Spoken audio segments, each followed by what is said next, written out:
All right, everybody, welcome.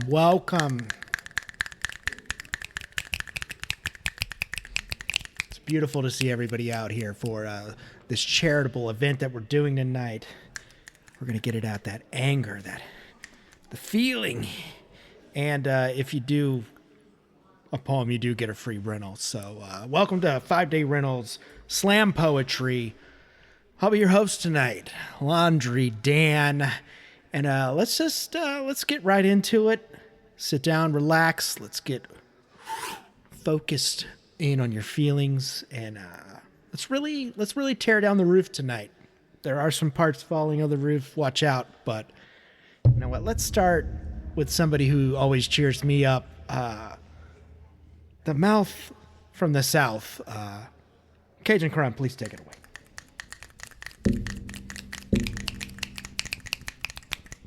Oh, how's everybody doing? This is a poem titled Untitled 31. A strange hoodoo afoot in the swamp tonight. A big nasty gator, a terrible fright. But lucky for me, I carry my frog bones. A prayer whispered to the god of wind. Please see my fan boat home. Humidity caressing every part of your body. A mask, a titty, a Mardi Gras party.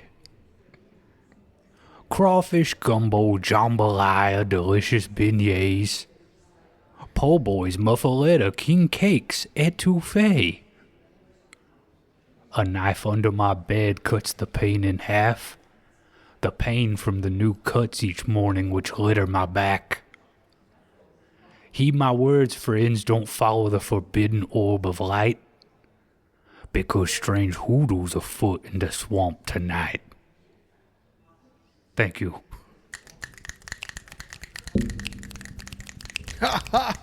Ooh, what a start off to this show. Thank you, Cajun Kron. Beautiful.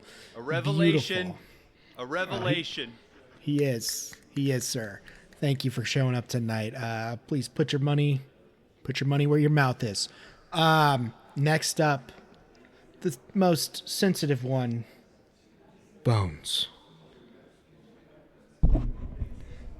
Thank you, Dan. I'd like to... I don't get any snaps. Those are sad snaps. That's... Where's your puppet? Dan, I asked you to put Sir, no puppets on the flyer. Will escort you out of here. No. There's no cat calling tonight, dude. Relax. Go ahead. Thank you, Dan. I've entitled this Simple Embarrassment.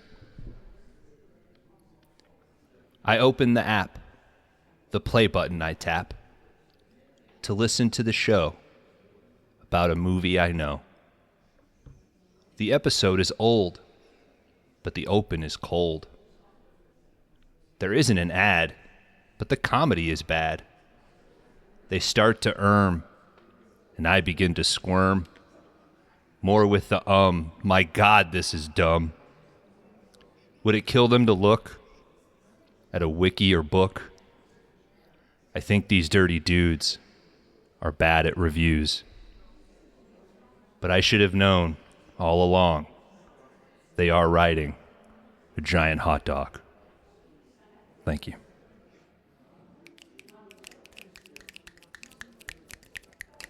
I love it. Okay? I don't care what anybody says. Thank you, Bones. It was beautiful. All right. Let me check my list here. Everybody feeling good? Everybody all right? Because... Get dirty. It's about... Get dirty. Yep. It's it. Ladies, gentlemen, Nate Hands. Oh, thank you, Daniel.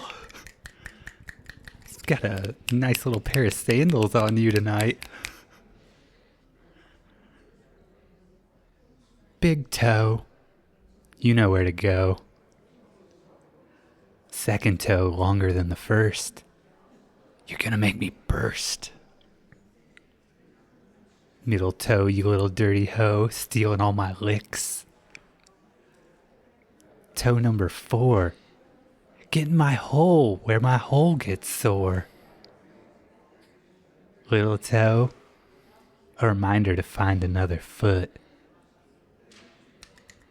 Thank you.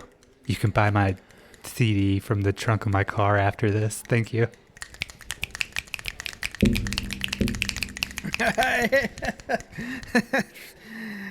Don't buy anything from that guy, but thank you, Nate Hands. I don't know how you got on here, but okay. All right, who do we have next? Oh, well, while the next presenter's getting ready, I'll do one myself. Okay, here we go. Worked on this for a while. I unload this drop box. My hands sticky with who knows, maybe jizz, maybe snot. Little box after little box. Bathroom beer after bathroom beer. Someone pissed in the humidifier. I can't see clear. Oh, and it stinks in here. Late fee after late fee. I'm a fucking loser. Nobody wants to date me. Another one wants a Sibian turn. Oh well, press play. Crash and burn.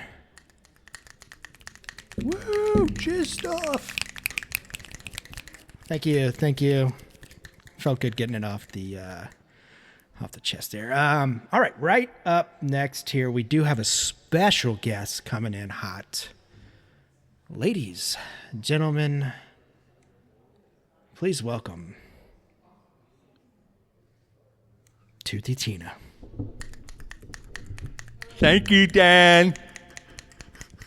I call this one the boy.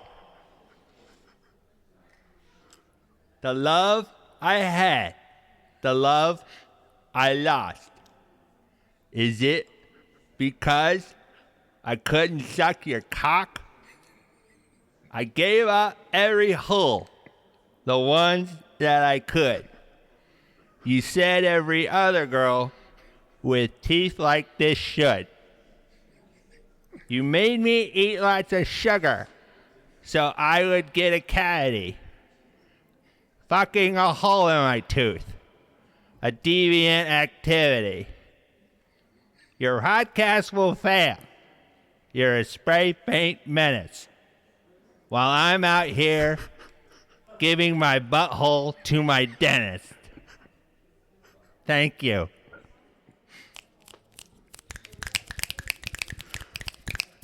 Oh, Toothy Tina. That's one for the ages. Where'd Kron go? I don't see him around here. Anyway, Sounded like a cry for help. he probably went to the bathroom. We got to fill him in on that one. Whew. He hurt her. Whew. All right. Moving right along. For the second time tonight, the sensitive one, Bones.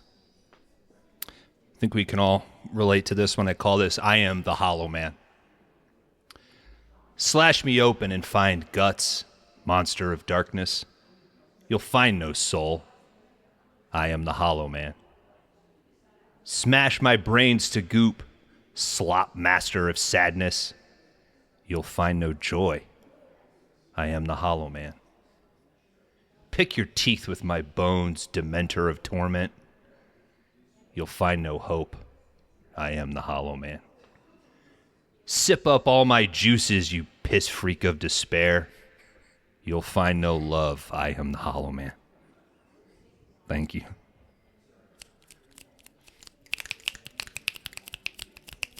That was a good one. I'm going to have to pull that one apart later. Give me a reread. Anyway, money in the back. Put it in there. This is for charity. Remember, ladies and gentlemen, the last one of the night. Kron.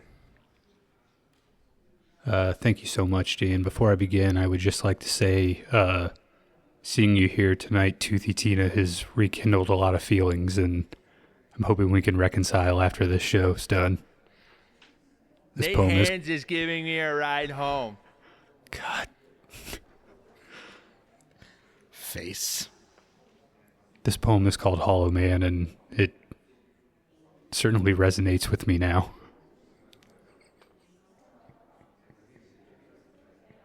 A man I might be, a man so hollow.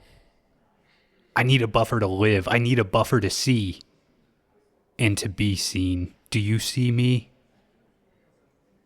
Just another death by cell phone. This week on 5-Day Rentals, it's Hollow Man 2.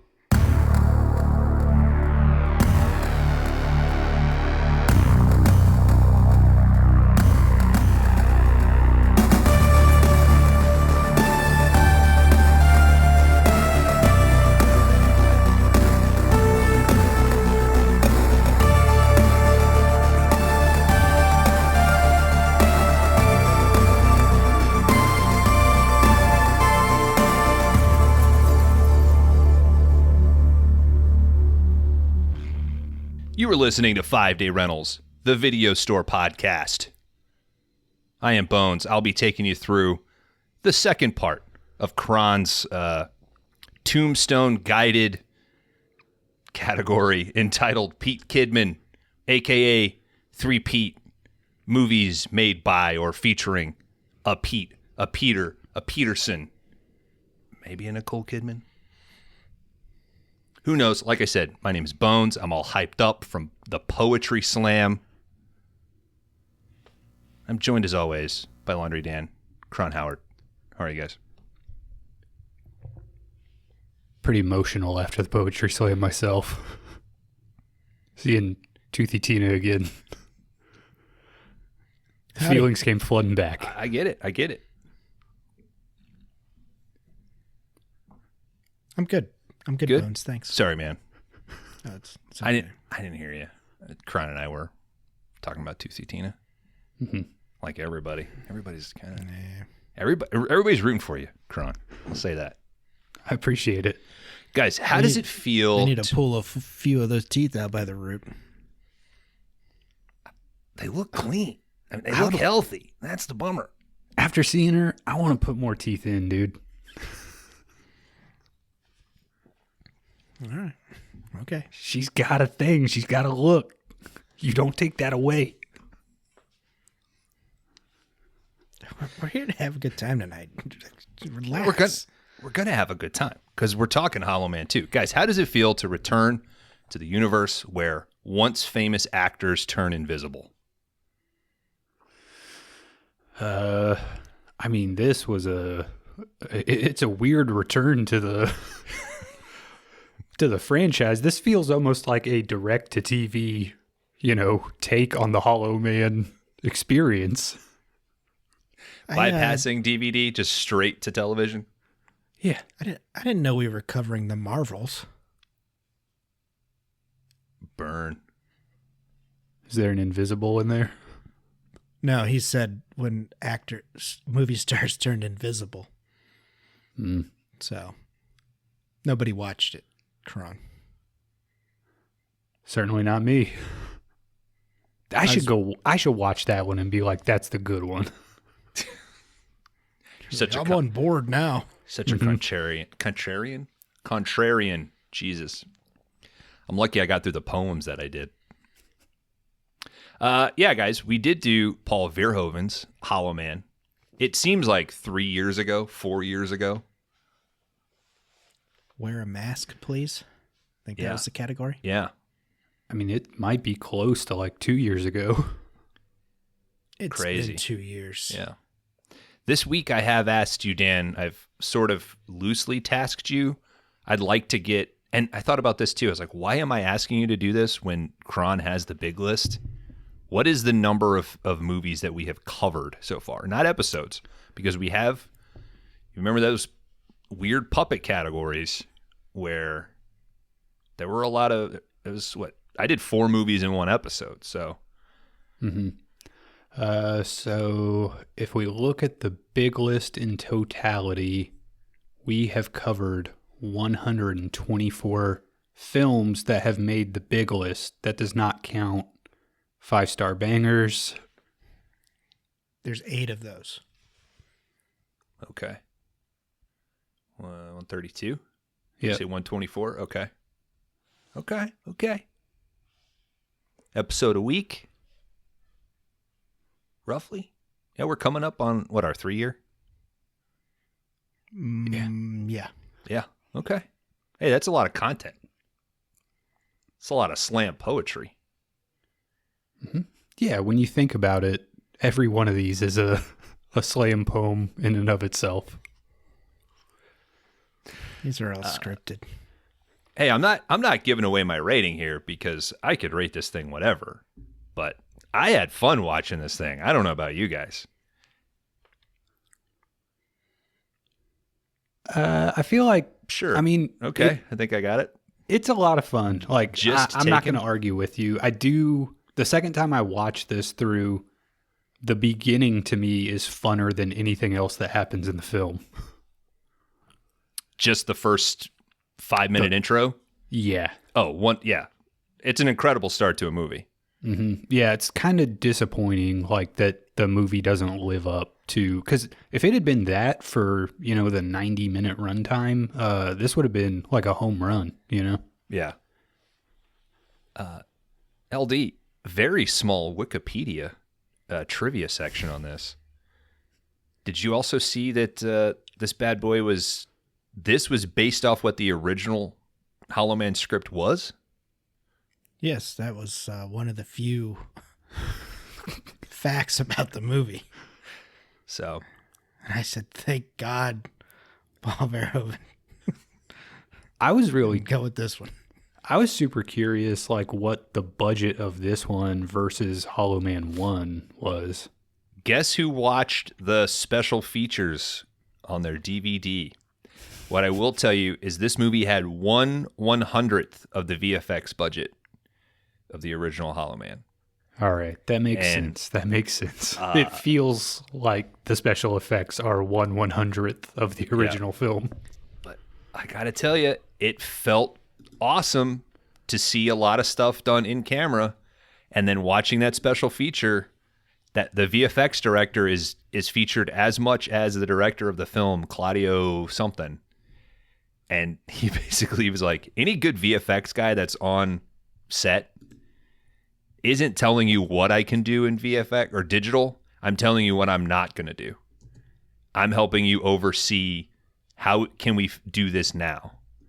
And the pole, like the push-pull poles that they came up with are kind of a cool thing. So anytime they're being pushed or moved around, they were wearing like a vest that had a pole attached to it. So they had no idea where they were going to be pushed and pulled. They just had to react naturally to that. And they show the clip of Peter Fancianelli being shoved into the side of that like clothing boutique wall. And he was like, yeah, I definitely thought I had a concussion. Like, they knocked the shit out of me multiple times. I think when the Hollow Man gets hit by that car, I think the effect on that looks cool. The people getting bumped on the sidewalk look great. So I gotta say, just seeing a gun float in the air is fun. You Yeah, know? yeah. I mean, it seems like I can imagine how that effect is pulled off, but it's still fun when it pops up in the movie. yeah. Did you catch in the transformation flashback? There's no way that they didn't use parts of the original Hollow Man, right? That had to be Kevin Bacon's, It is directly from it. which is pretty They funny. also like- cut it so quick compared to the original one. Like, Yeah, I mean, if we're saying they had 1/100th of the budget, that scene is 1/100th as long as Yeah. Hollow Man 1. yeah. Well, we get 2 in the first one, right? Because they show the gorilla and Bacon. So I think this being the original script is really interesting. That somebody read that script and went, actually, what's more interesting to me is her talking about how this thing. Like, let me rephrase that, right? Because in the car, midway through the movie, she's saying, a few years ago, a team of scientists figured this thing out, and then immediately everybody died except 2 people, right? I feel like if Hollow Man 2 was made today, just as Hollow Man, people would zone in on that little line of dialogue, and we would be getting the prequel, and everybody would be freaking out like, what happened in that lab? Right? Mm-hmm. It's the Prometheus to Alien. So I wonder who made that decision of like, actually, that sounds way more interesting. Let's do that. Well, I think Verhoeven's thing probably too was like, I'm more interested in pushing the visual effects of the genre, you know, so I think he leaned in heavily to like, I want to see the full transformation. Like that became the more important parts of Hollow Man 1 than some kind of convoluted, you know, whole backstory. Yeah. Now, Dan, you grew up with a Christian Slater poster on your wall. Still have it. For what movie? Interview with the Vampire. Wow. Yeah, he's not even on the poster. It's just his name. That was enough for Dan. I've had it longer than Christian Slater was in this movie. Yeah. Cast for his voice, which was a smart decision. They talk about that in the special features that basically they were like, this actor is not going to be in this movie much, so it needs to be a voice that you can recognize and is very distinctive. So, good call. Well, they could have got Bobcat Goldthwait. I mean, You know, I need a buffer, cat. Ah, I guess I would I'm getting worse. recognize Christian Slater's voice. Getting. It's kind of like a Jack Nicholson, Yeah.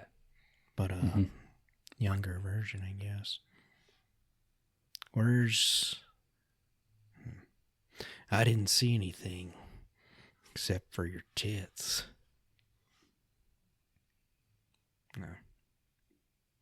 We've gone 132 movies. No Jack Nicholson yet. Right? Where's my sunglasses? does he pop up in like Thunderbolt and Lightfoot for a scene or something? Gary We've had Busey no does. Jack? Yeah, that's Gary Busey. I don't think we've had any Jack. I don't think we have. We don't know Jack. Guys, rate my Letterboxd. Kron, go ahead. This is a tough one. I think Bones kind of like this movie. I'm just gonna go straight down the middle, 2.5.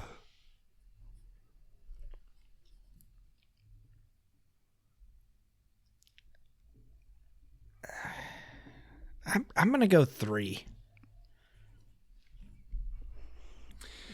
Those are locked in for the folks at home. Currently, at the time of record, sitting at a 1.9 on Letterboxd.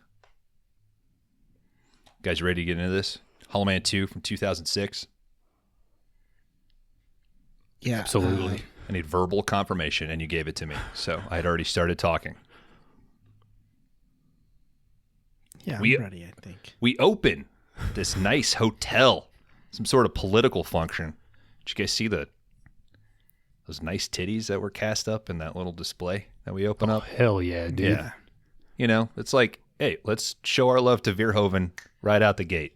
Well, let's just say on my first watch, I didn't make it very far into this movie.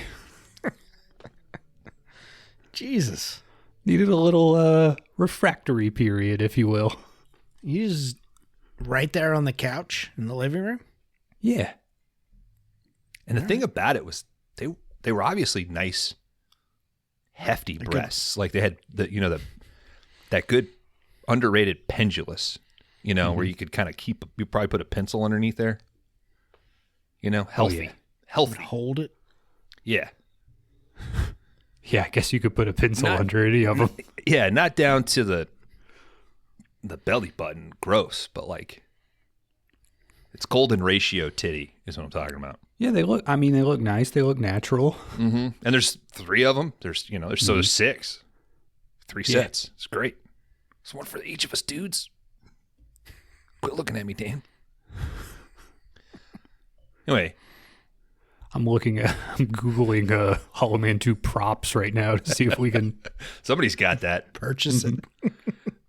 Somebody set that up at a wedding with a chocolate fountain right in the middle of it. Yep. Some drunk guy, he approaches a lady. He starts going on about her necklace. She's like, "What do you do?" And he's like, "Devin Villiers, MD. I fucking kill monkeys." This guy's way out of his league to begin with, and a terrible opening line. Never start with that. So Yeah, you don't lead with that. the guy with the lady is like, "I assume you mean medical research." And he's like, "No, I just fucking really love killing monkeys." Yeah, the other guy is even like, how about an out? Yes. He's like, he doubles down. Nope, I'm fucking hammered. I love my job. He's like, dude, I was going to let you cuck tonight, but not. No. Well, this couple no more than fucks off, and this guy starts getting knocked around. Now, everybody else at the party, they think, all right, maybe this guy's just fucking drunk. But he's getting knocked into tables, knocking over drinks. Hey, you thought we weren't going to get a real titty? He pulls down a woman's dress. People are freaking out. He's knocked out into the hallway. He goes into this. Would we automatically think Hollow Man? If we were at that party. I've seen the movie. I'm aware. Yeah. Like, fucking Hollow. Everyone's like, he's drunk. I'll be like, fuck you, Kevin. It's Hollow Man. I'm not convinced there's not a Hollow Man right behind me. If ever someone at a bar is like stumbling around, I'm like, this fucking Hollow Man's about. You guys ever seen Hollow Man? Mm-hmm. He's kicking that dude's ass right now. But they're like, yeah, we've seen Hollow Man. They're like, but have you seen 2? And they're like, nah, man, I didn't even know that existed. Oh man, he pulled that guy's pants down and must have punched him so hard that he threw up all over himself. So he ends up in the I'm bathroom. not drunk, babe. It's Hollow Man. I just got Hollow Man. The guy is me in that scenario, by the way. Yeah, Hollow Man made me sleep on the lawn. Mm-hmm. It was the Hollow Man that ate all the kids' school lunches. I told you not to tempt him with the little bags of Cheetos. I told Hollow Man to hide all the Easter eggs last night. Fuck. And then the Hollow Man put all the Cheeto dust on my lips. It might be He's some... inappropriate. Rubbing his fingers all over my lips. Cheeto dust on my lips. All right, this guy ends up in the bathroom and he starts getting liared. Other guy in the bathroom freaks out. Guy gets smashed up against the window. He starts pleading for help. He doesn't have any writing all over his face. It says blue. What? The pen is blue. Oh, right. Liar, Yeah, but liar. that's a different scene, though. I'm referencing the I'm kicking my own ass bathroom scene. Do any of Jim Carrey's movies hold up? Yes. Yeah, Dumb and Dumber, dude. Yeah. I could I'll watch give you Dumb I and could watch Dumber. that any day. I love Dumb and Dumber. I still love Ace Ventura. There's problematic stuff, but it's still fucking funny. I think I started Ace Ventura and I was like, I can't do this. Is it 1 or 2 where he comes out of that rhino's ass? That's 2. It's 2. If it's ever on TV, my wife will watch that scene. Warm. She thinks it's hysterical. It is fucking hysterical. It's fucking funny. It's fucking funny. The dude's funny. Liar, liar is funny. We'll cover one, but we're not going to talk about it. Are we doing number 23? No, I've never seen that. Neither have I. I've Me been neither. saving it for this. Even when it came out, I was like, I'm going to have a podcast in 20 years. That's going on. I'm saving it. All right. We have confirmation that this dude is, in fact, getting Hollow Man'd. All right. Whoever this is asking, I need the fucking buffer, man. I'm getting worse. The guy's pleading for my help. Fucking buffer. Hollow Man is holding this dude outside the window. And the guy finally breaks and he's like, all right, if you're looking for fucking Maggie Dalton, okay? Maggie Dalton is the only one who can make the buffer. Find her. I don't know anything about it. Hollow Man leaves. But does he? Because It's always the question with Hollow Man. fucking Monkey Killer pulls out his cell phone. As soon as he does, Hollow Man comes back. Bam.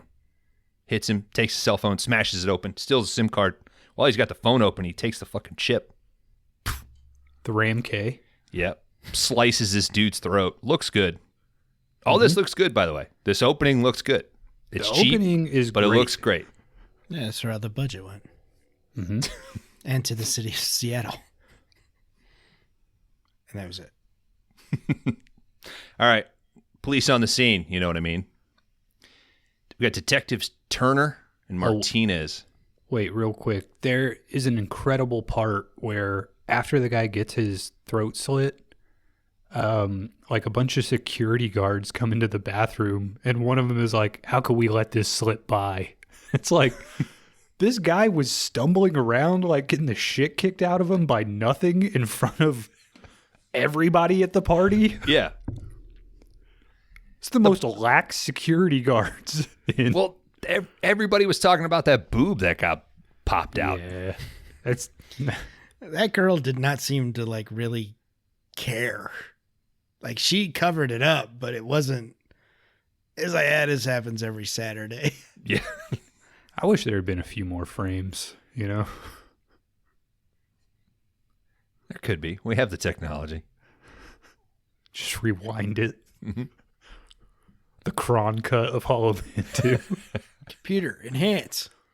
It's exactly 9 seconds longer than the original. You could just do like the whole Criterion collection, which is nothing but a supercut of titties and stuff. I mean, that would be awesome. Well, think about that. Okay. I mean, it's not like you don't have that stuff timestamped already. Yeah. I've got all my library digitized. I mean, You have the files. Yeah. All right, so Detectives Turner and Martinez, and this is where we get our Peter for the category. Peter Facinelli, who we've seen previously on Supernova. And this guy lives at the bottom of the barrel, doesn't he? Is he our hog guy in Supernova? Hog guy. Like the sexy one? He's the bad guy. He's a right? bad And- guy, yeah. Okay, yeah. He's The, our re- hog guy. the true sexy one is Spader. It goes Spader, Lou Diamond Phillips, then Peter. Lou Diamond Wow, no. Phillips is your number 2? No chicks on that list, huh? We're talking dudes. If we're going chicks, it's who's it? Bassett, Angela Bassett. Yeah, she's pretty That's top tier. Robert Forster's pretty good looking too, for an old dude. The Gator Man himself. All right, this investigation is cut short because some fucking doctor named Reisner and a bunch of army brass bust in. They decide to take over. They push the DOD shit on him. Doctor says, Devin worked for me and the army is taking over. What the hell? Back at the police station, Turner's getting the runaround by his captain while the captain assigns Frank and Martinez. Frank Turner is his name. To provide protection to Maggie Dalton. I was just happy it wasn't Frank Castle.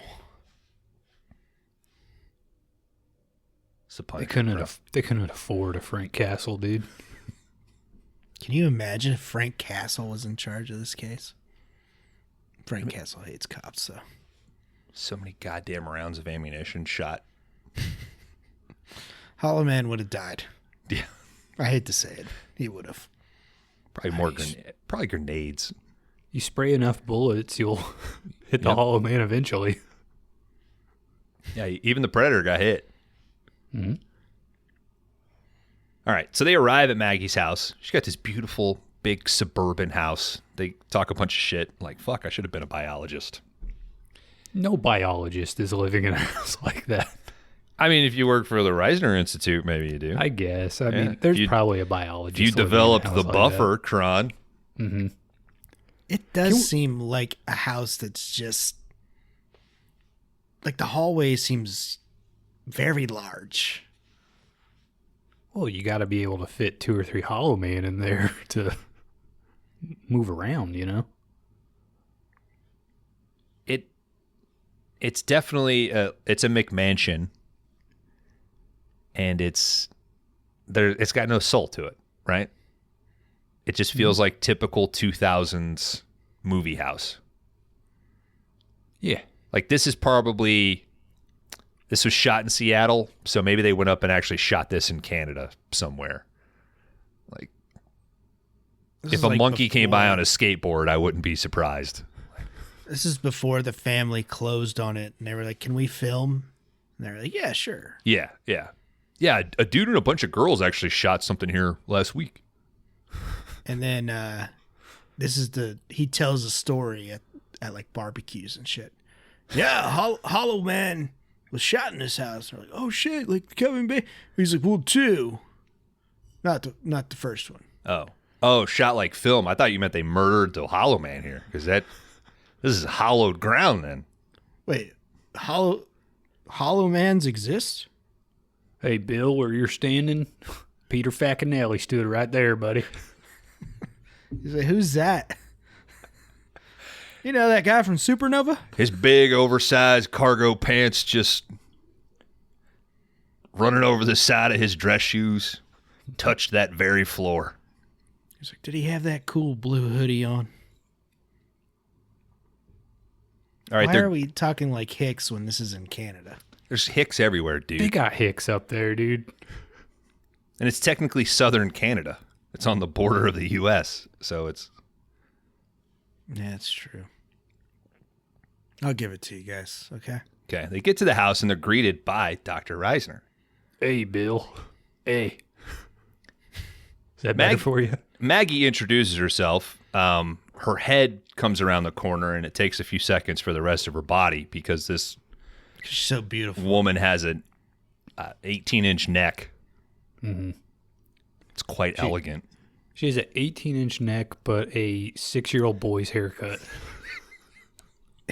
She's got green eyes, actually. And she's a little blunt and kind of insulting because she was kind of expecting somebody a little bit more senior and maybe somebody that was in the know in what's going on. She's turned on. Turner and Martinez, they've just been told, DOD's got it. We can't tell you shit. Just protect By this lady. Martinez. I called her a lesbian. Yeah, you shouldn't do that because there's nothing wrong with it. I didn't say that. I was just pointing it out. Chill, Chappelle. It's all good, dude. You know what? I They like act like it. I need that. I like lesbian stuff. Thanks, Kron. I'll do you one better. I love it. I'm an ally like that. Mm-hmm. All right. Now, Turner and Martinez, they do what they can to secure the house. Turner goes upstairs with her. He's doing what he can to kind of make conversation. He's pointing out pictures of the sister, asking about the cat, and Maggie just wants really nothing to do with him. She kind of boots him out of her home office. And Martinez, she checks the kitchen. She finds like a little makeshift lab. Get tubes and trays and shit, stuff curing in the fridge. So they say, all right, we're going to hang out outside. We're requesting that you leave the door unlocked so we can get in here quick if necessary. And then when they're outside, they notice a helicopter fly over. They clock the helicopter and they call it into dispatch. They want to see because it doesn't look like one of theirs. So later that night, they're on patrol. And we jump to a house across the street. And inside, we got this fucking young Canadian-looking couple. Very Abercrombie, American Eagle-looking dude. And he is trying to convince some girl. She asks him, please don't Paris Hilton me. Because they have a night vision camera, and they're just going to shoot some sexy stuff. He's already shooting in night vision. I mean, it definitely feels like he's going to Paris Hilton her. Wouldn't you want to be Paris Hilton? I wouldn't want to shoot any porn in night vision. This is terrible. No, but please make me the heir to a hotel chain. Fuck yeah. I'll take that. But that didn't manifest because of the night vision sex tape, Dan. She was that first. She got that TV show out of it, I guess. Yeah. But it was all kind of post-sex tape. But I'd rather be the heir to a fucking hotel fortune than have a TV show. Yeah, You me don't, too. you don't think she got paid for that fucking sex tape? She did. I don't know. I've never seen the tape. I'm unaware of it. I just know cursory send it to information about it. Okay. It's not that great. I saw it. It's not that great. It's not that great. Well, neither is this whole situation because it's basically, come on, babe. Come on, babe. It's terrible. And this girl is, and it's a male gazy shot where she exposes her breasts. And then they decide, all right, she showed her breasts, so that equals him pulling out his dick. She's like, all right, your turn. Now, while she's filming him, I mean, It's a weird porn. Like they're taking turns. Like, at some point, they should come together. yeah, right? you could zoom out and you both be in the frame. Yeah. Yeah.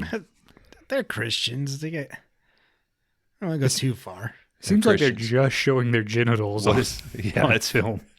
They could soak, right? Mm-hmm. What if the one? No, never mind. So, Why you? so while the You get the Hollow Man to jump on the bed for you. Why the fuck is the Hollow Man here? He's trying to get.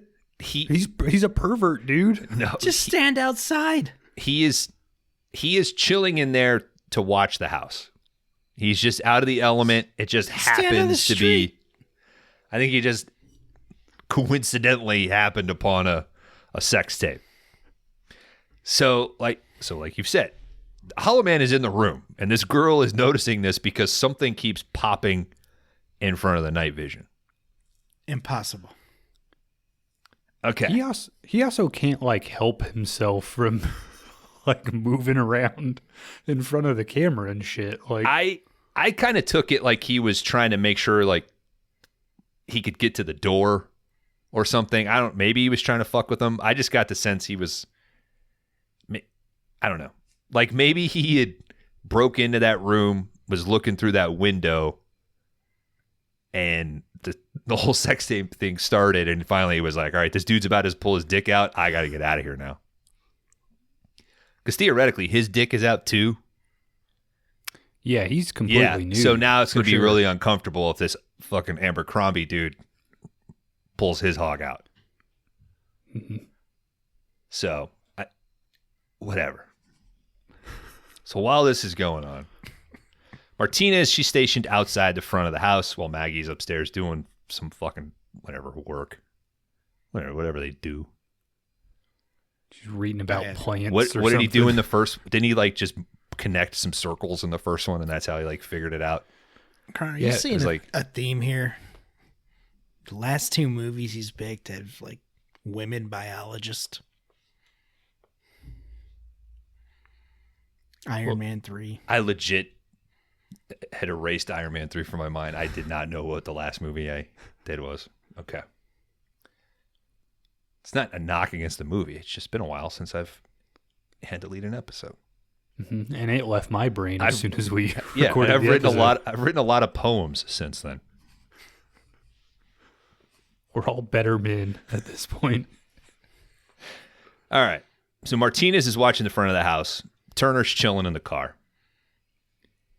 Maggie's sister shows up. Her name's Heather. She pulls up on her fucking moped.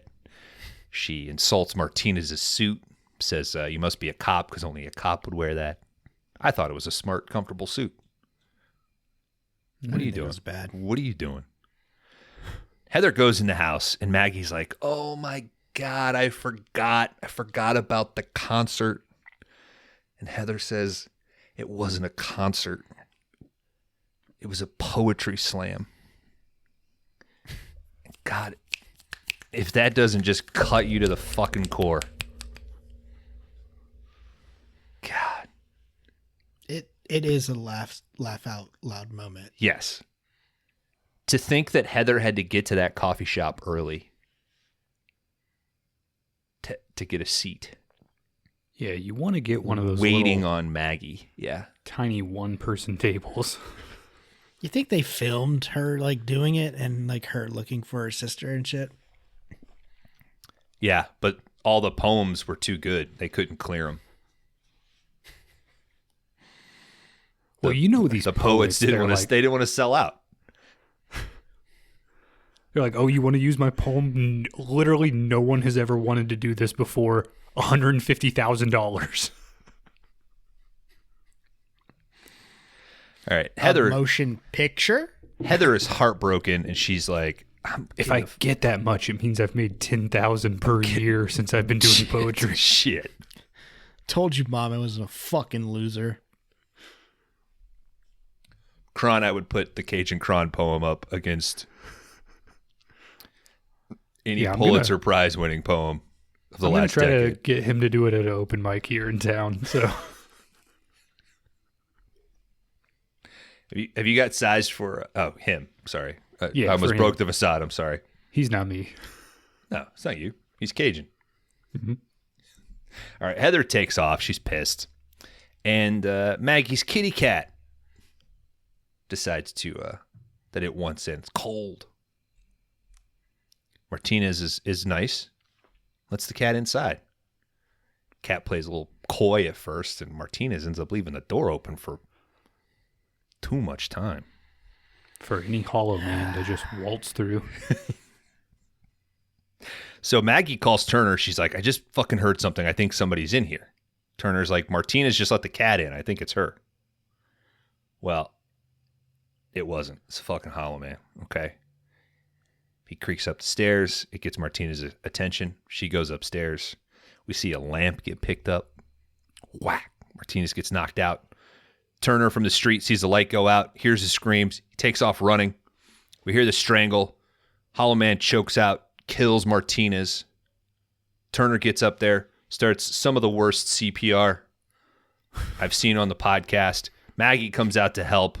They do like, all right, I can't legally tell people what to do, but it's not 5 and 2 blows, okay? Strong, consistent chest compressions. You don't have to worry about the blows. You get enough air on the decompression, okay? Just pump. Just pump. But Maggie determines that's useless because her fucking pupils are fixed and dilated. She's been strangled. She's dead. Duh. Hollow Man is now in Maggie's office, and he's rooting around and shit. We see folders and files moving all around. Turner tries to go in, and then all of a sudden, fucking army brass, some SWAT units show up. Busting the house. We got like 3 dozen dudes here. Just fucking showed up. They got all night vision and assault shit. They're like, get the fuck out of here. They start shooting the place up. They've all got night vision on too.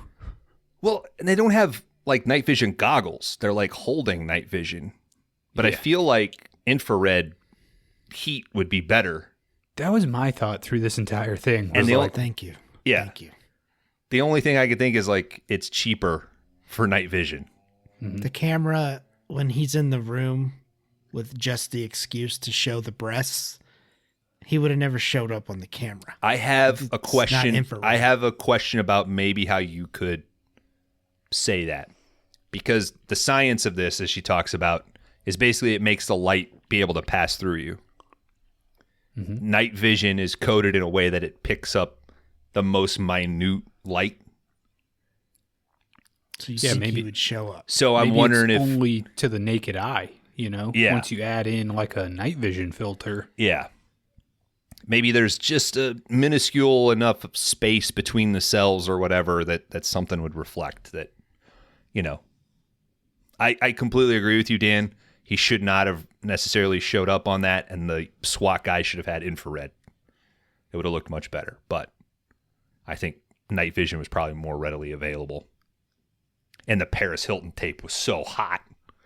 People were itching for more night vision content to jerk it to. I don't. Yeah. He's like, nobody knows the difference between infrared and night vision. The people that are watching this on VHS and DVD.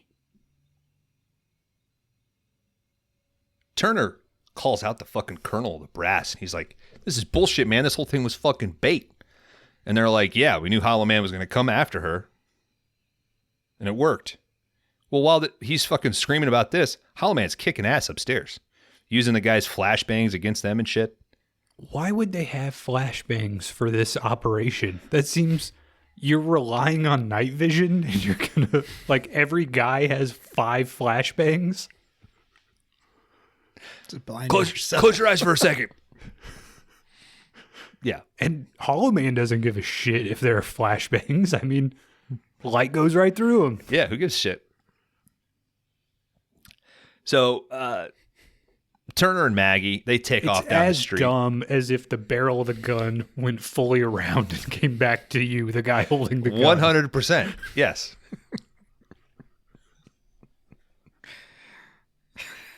I would have loved it if the colonel even yelled on the phone, like on the radio, like, quit using fucking flashbangs. Yeah. And they were like, that's not us, sir. You know? Mm. It makes sense for Hollow Man to use them against them. Yeah. Right? It makes total sense for Hollow Man to use them. It makes no sense for anyone to have a flashbang in this operation. And the editing on this is a little rough. I think they're trying to go for a chaotic vibe. And I don't think it necessarily works. Anyway, our 2 heroes, they take off down the street. Hollow Man, he escapes the 36 SWAT guys. What the hell? Turner and Maggie, they get to an alley. Turner's like, what the fuck was that thing? He wants some answers. What kind of biologist are you? He's like, we're going to the fucking police station. And she's like, no, he knows I'm going to go there. He's like, doesn't matter, we're going. They start walking down this crowded street. And we got a guy yelling about bacon is bad. Do you think that's a callback to Breakfast Hollow is Man burger? 100%, I think. 1? Okay. Yeah. I think it's just also like, this is Seattle. It's a hippie vibe. Mm-hmm. And it just so happened to work out. So, yeah, I guess I just thought them saying bacon. I was like, I wonder if that's just an intentional callback to... Breakfast is murder? No. Dude, you can eat bacon breakfast, lunch, and dinner, dude. yeah. You could have a Baconator for lunch and dinner. Mm-hmm. And breakfast. This is America. You can't have a Baconator for breakfast. Maybe not in Seattle. Well, no, they don't start serving Baconators until 10:30. That's bullshit. Yeah, you could get a bacon biscuit or something. Oh, sorry, Baconator biscuit, please. They really don't serve Baconators until 10:30? I don't think Wendy's does breakfast. Do Yeah, they? but just assuming that Yeah, they do. Wendy's has a breakfast? Yes, Wendy's has breakfast. What do you get for Wendy's breakfast? Is it fucking chili on a biscuit?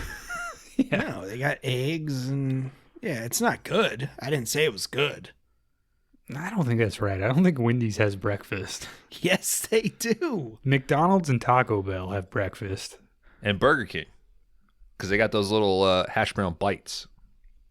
Wendy's has breakfast, dudes. Welcome to 2020. I think they do have breakfast, Kron, because I think in their commercials, don't they have the French toast sticks? I don't know. I don't... The Wendy's commercials bother me because it's like a whole series. It's kind of like the Progressive commercials. And it's like all the Wendy's commercials are set at this like real fancy, nice Wendy's. And they have all the guys with the aprons and shit on. And they like it's totally unrealistic. Like these guys look like they can afford rent. You know? Yeah, they just put the Baconator on a pretzel bun, and the like chick introducing it is way too fucking hot to be working at fucking Wendy's. That's not to say that fast food employees can't be attractive. Well, just doing what we're saying OnlyFans, is you'll be making a lot more money. That's fair, but I guess you get the. And she's also never eaten bacon or a pretzel in the last 4 years of her life. I Not would eating that guess. shit at all. She's like, oh, you got the Wendy's commercial. You get free Wendy's for a year. And she's like, yeah, I'm not going to fucking use that. I'll give it to my brother, James. I'll give that to my fat friend. I don't know. I think after like a fucking 3 hours, like OnlyFans live stream, she probably goes and gets a Frosty and French fries. You know, do something to make her feel good. She hasn't did OnlyFans. She's just on Foot Finder right now.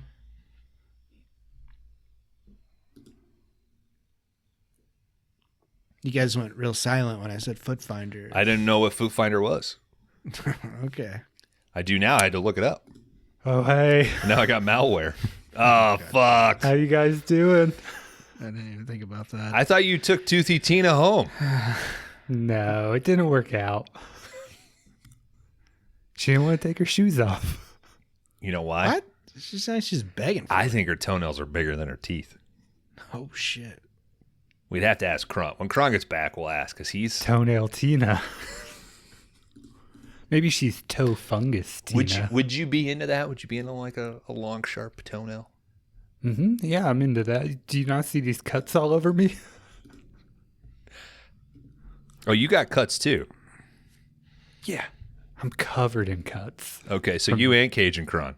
from sharp toenails. Yeah, I think his Okay. is knives. That's true.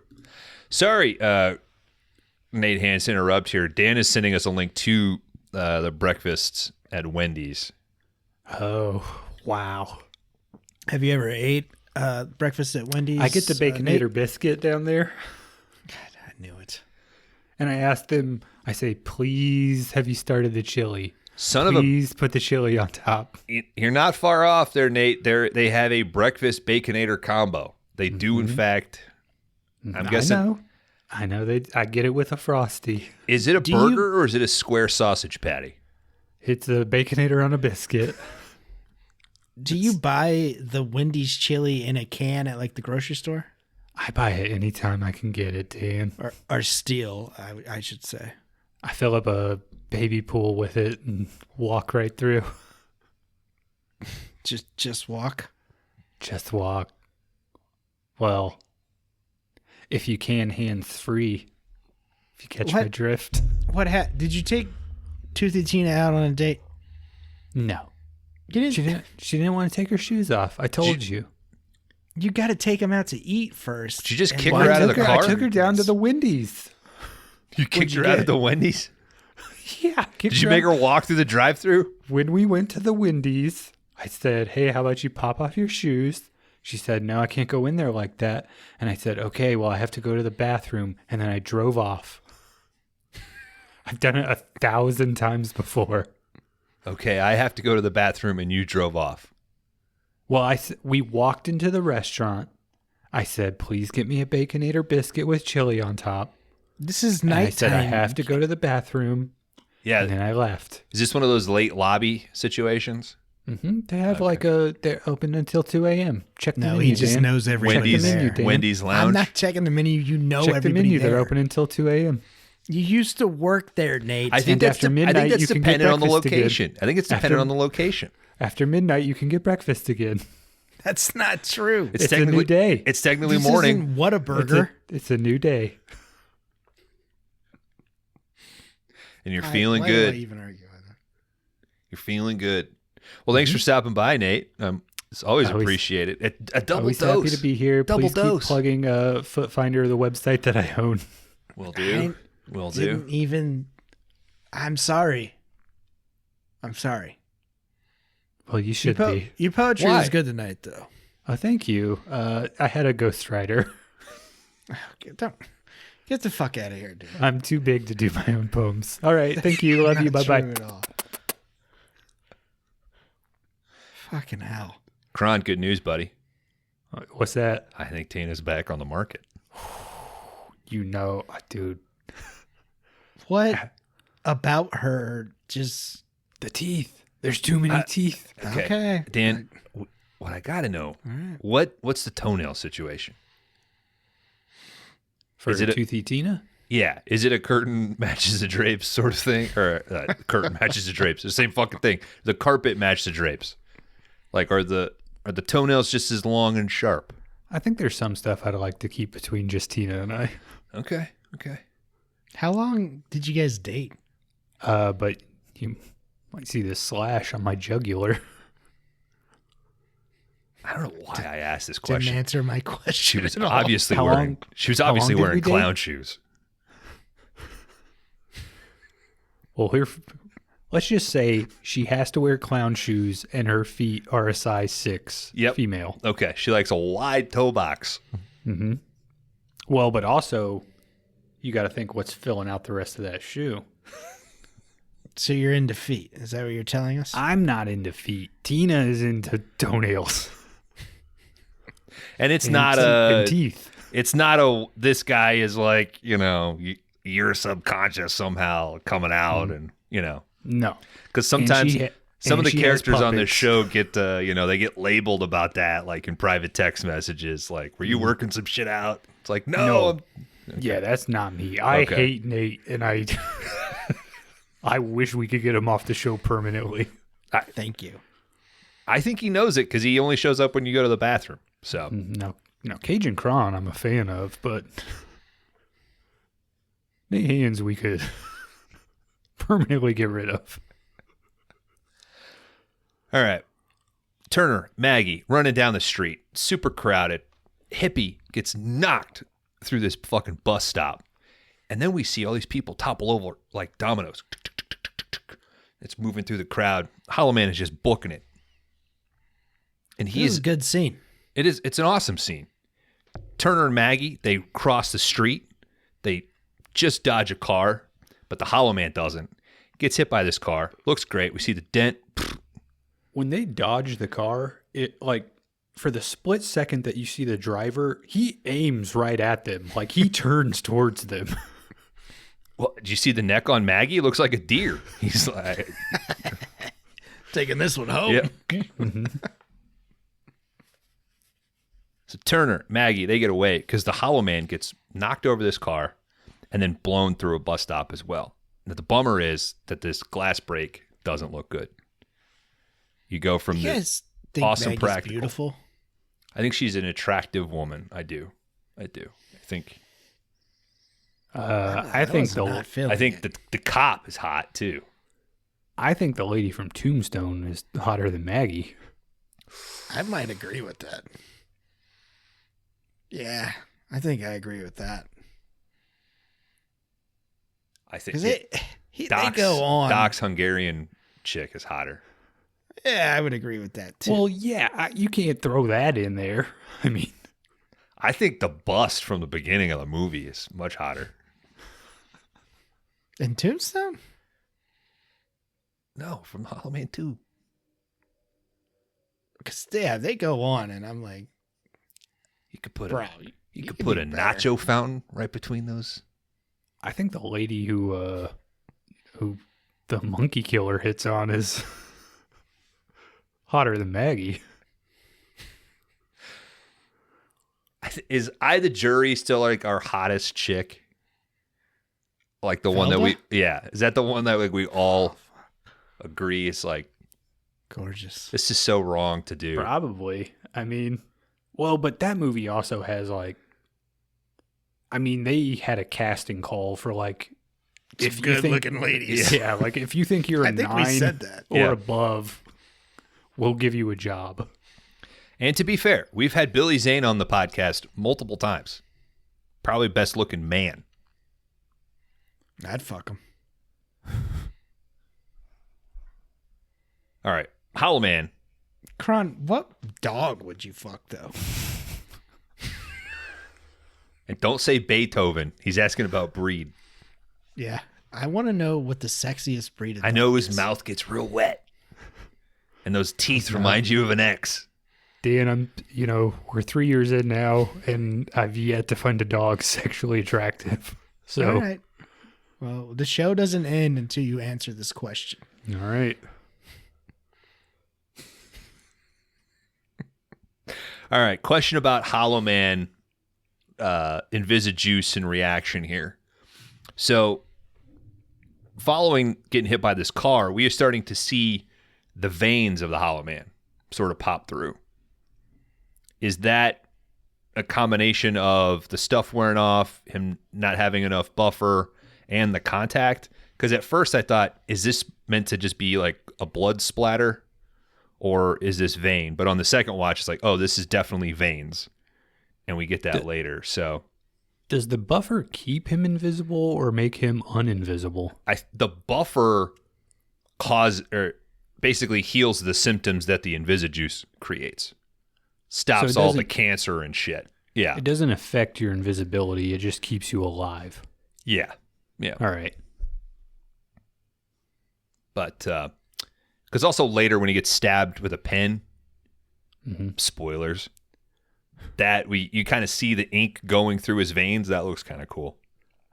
It looked like enough ink to stop your heart. Yeah. But, so the Hollow Man's got to take off, and he heads to his safe house in this apartment. And he's able to sneak in when a guy comes out to smoke. And we see him in his room, and he's got a little vial. Looks like he shoots it like into the base of his neck. He shoots He some shot stuff. it into his eyeball. And it looks like it. Why is he sneaking into his own building? Because if, let's just say the happenstance of somebody just seeing a door randomly open and close and nobody coming in and out looks a little weird. Maybe That's he's clearly the question from a guy who's never been hollow before. I have not. Well, I think the audience could tell by the way you asked that. How many times have you been hollow? I don't care to discuss this on the pod openly.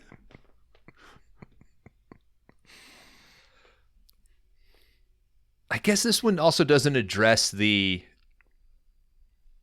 reversal of the He doesn't juice, want right? it. He Well, wants to stay. He wants to stay invisible, but a big thing with Kevin Bacon freaking out was he was trying to get them to reverse it, right? Yeah, like he couldn't reverse, and it was making him go insane. Yeah. Yeah. And then this one says, well, the juice also makes you go insane. Mm-hmm. Combined with the emotional and mental wear and tear. Well, yeah, it just Right. kind of like rots you, right? I mean, that's kind of how Hollow Man 2 is set up. Like, it'll kill you. It'll cause so many diseases that you'll just kind of like, eventually rot away. And Yeah. because I think at one point they say, like, if we could just hold out for a month, he'll be dead. Yeah. I mean, I think we've established here on 5 Day Rentals that the juice is innocent. It was proven in the court of law. Yeah, but not in civil court. So, Say that to his face. okay. As long as he's not holding a golf club, I think I could take him. He'd probably be on the podcast. I'll let you guys know. Is he in prison? No. No. No. No, he's innocent. Why would he be in No. What kind No. of He, like, No, he's steals a not bunch of coming his on the question you podcast. ever asked? He's not coming on the podcast. If I landed O.J. Simpson on the podcast, you wouldn't let him come on the podcast? No. It's like all these fucking little podcasts during the height of the pandemic that reached out to fucking Louis C.K. and all these other fucking sort of down and out celebrities and helped build them back up. Like, I'm not going to I'm genuinely serious here. Like, I'm not going to help fucking, I'm not going to give O.J. Simpson a fucking platform. We're not going to ask him about that. It would be interesting to know how it feels to kill a person, and he should know. Oh, I'm gonna reach out. There's got to be a number. That I think can you'd call have to or do a something. category. There couldn't be any murder in the movies that we're doing. It would be uncomfortable. I would ask him minute one. Like, you killed those people. You're telling, so I'm hitting Zoom record before he even gets on. Kron, you got to make it like 30 minutes in. The cold open is me asking him what it felt like to take a life. Oh, we got to at least get the 30 minutes. That way we get the downloads. He wrote a book. I think if the first I did it. the They first didn't let line it go of out. They didn't let it come out. first line of I the think cold you can open buy would it. be, No, "Hey, Kron, you you seen my can't. gloves?" Hey, speaking of gloves, Juice. I'm in a Bronco going 35 miles an hour down the LA freeway right now. Well, ask him if Ford gave him a free Bronco, like one of the new ones. They fucking should. They fucking should. Bryan Cranston doing the narration. The new 2024 Ford Bronco. Even the juice would have got away. And it's just like him going off road. Yeah, he drives right off the freeway into the. There's got to be a YouTube of the new one, like with that footage, like going. Oh, There has somebody fucked up. They yeah, should. that would have been the fucking advertisement I did. Yeah, they got Bronco ads with Sydney Sweeney. Get It the should have been a juice. shot on the I don't know cop who he is. cars, right? And they're all going down the LA freeway, and the camera pans around, and you see the new Bronco. That would be so fucking awesome. Zoom out. It's news coverage. And you can tell OJ this next week on 5 Day Rentals. Now Bones is like, oh, I guess we could talk to this guy. No, I'm not. We're not going to get OJ. He's a despicable human being that killed 2 people, Dan. Yeah. No, he did not, Kron. It's proven that he did not in the court of law. He did, Dan. This is America, and the jury spoke. All right? All right, Dan. Shit. Innocent How do you until feel? proven guilty. How do you feel about Michael Jackson, Dan? Oh, he made those boys spread. But he's just so charming. Wasn't that one of the jokes? What about So Robert charming. Blake? Well, that motherfucker said it on fucking microphone when he's pissing. Like, spoilers alert if you haven't watched the Lynx or Jinx or whatever. It was That was Robert Durst, though. Oh, shit. Oh, What- Blake was the, no, that was Phil Spector. I don't know. Too many people just Damn, a lot of famous people kill people, huh? Yeah. That's, Fucking crazy. what did Well- Blake do? Robert Blake killed his wife. Oh, that's right. I think I don't remember if he was deemed innocent by a jury of his peers. Yeah, Dan believes in the judicial system 100%. If you fuckers were in that situation, you'd be saying the same shit. Like, no, in the court of law, I'm innocent. I don't have to What? worry about that. I didn't murder my ex-wife and her boy Is toy. this scenario that don't know. I am OJ? Yeah. Okay, I guess if after that I write a book called If I Did It. And Dan, are you Didn't come out. taking comfort in the what if scenario? Of me? Yeah. Kron could have never been a running back in the NFL. I'll say that much. No, first. I'm asking what are you planning? Dan I'm is not literally planning like anything. Dan What I'm is- saying, Dan is like, I just gotta convince 12 stupid people. 13. But that's how it is. That's how it is. I believe in America. We now can talk about Kevin Spacey films. He is innocent. Sure.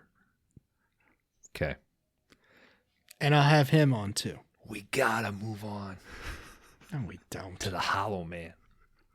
Turner and Maggie, they're at the captain's office. OJ's like, yeah, I was Hollow Man that motherfucking night.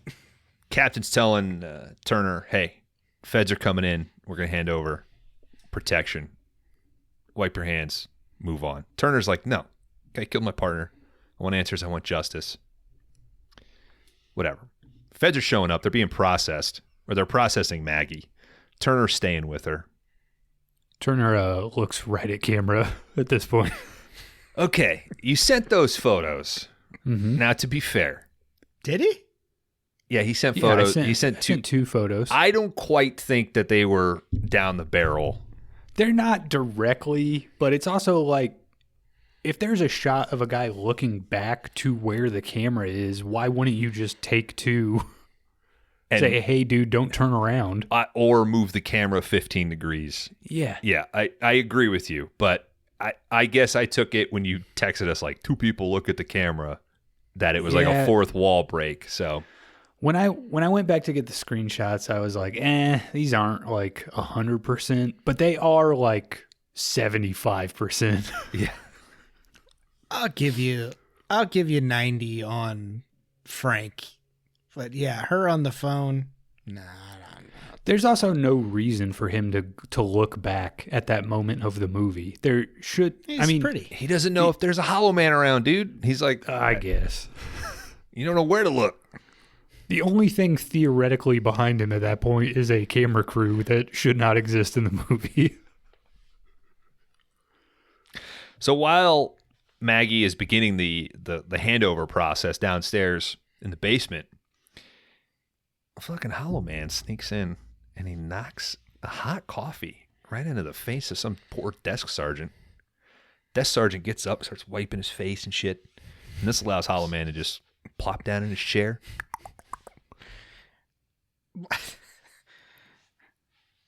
What was it? He just stands behind him like, I know. You really wouldn't sit down and be like, oh, let me like wipe my face with like a napkin from my desk. Well, no, he's standing up and extending his face so the coffee from his face doesn't further wet his pants. People are going to think he's pee-peed himself. This man's a desk sergeant. He has a responsibility. Plus, that coffee's fucking hot. It probably made you stand up just out of instinct. Mm. It just shows how fucking close the Hollow Man can get to you, and you don't even fucking know. If you're a fucking Hollow Man, just find a fucking empty office. Like, nobody can see you. Yeah. Well, then again, the doors are going to be opening. You go into an empty office, and you think you can hang out there, and then some Abercrombie dude and his girlfriend come in and start shooting a sex tape. They seem to follow him. Mm-hmm. It's happened before. There's precedent. Yeah. It's like Also, at this point in the movie, if you threw this chick into a holding cell, does the movie just end? I mean, the Hollow Man can't go through bars.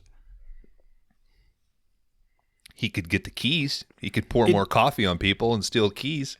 It'd be the best place for her to be, I think. 100%. Wouldn't I don't even remember what happened at the Dan, do not break your brain over Hollow Man 2, please. I'm asking about Hollow Man 1. Well, you're going to break my brain trying to remember. How did Kevin Bacon, did he die at the end of Hollow Man 1? They killed him, yeah. How? Kron? It's your movie. I don't know. They made him like not invisible anymore, and then The final fight. It's in a lab. Yeah, but don't they hit the fire? do they freeze him? I think it's a bunch of cops standing around in a circle and shoot into the middle. That's Ninja 3. Oh, shit. I could see where you got confused, though. How do we not remember the end of Hollow Man? It's not important.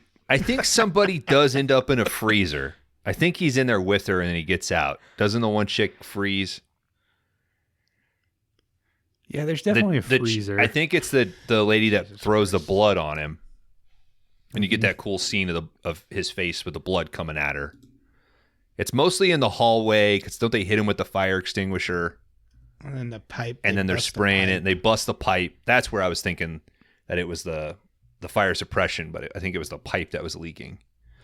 Because Elizabeth Shue is definitely wet and cold in that sequence. I remember that. Did they get him with a tranq dart? I don't know. Doesn't matter. What does matter is that the Hollow Man now knows where Maggie is being held because he accessed this computer. But Turner, he's not giving up on Maggie and he's not giving up on Martinez. So he pulls this little ruse with these cops here, and he tells Maggie, hey, it's going to be a long trip. I recommend you go take a bathroom break. And in doing so, he's able to hold the door and tell her, hey, run upstairs and I'll fucking follow you. So he holds the door open so they don't have any line of sight on her. She slips up the stairs. And guys, speaking of piss breaks.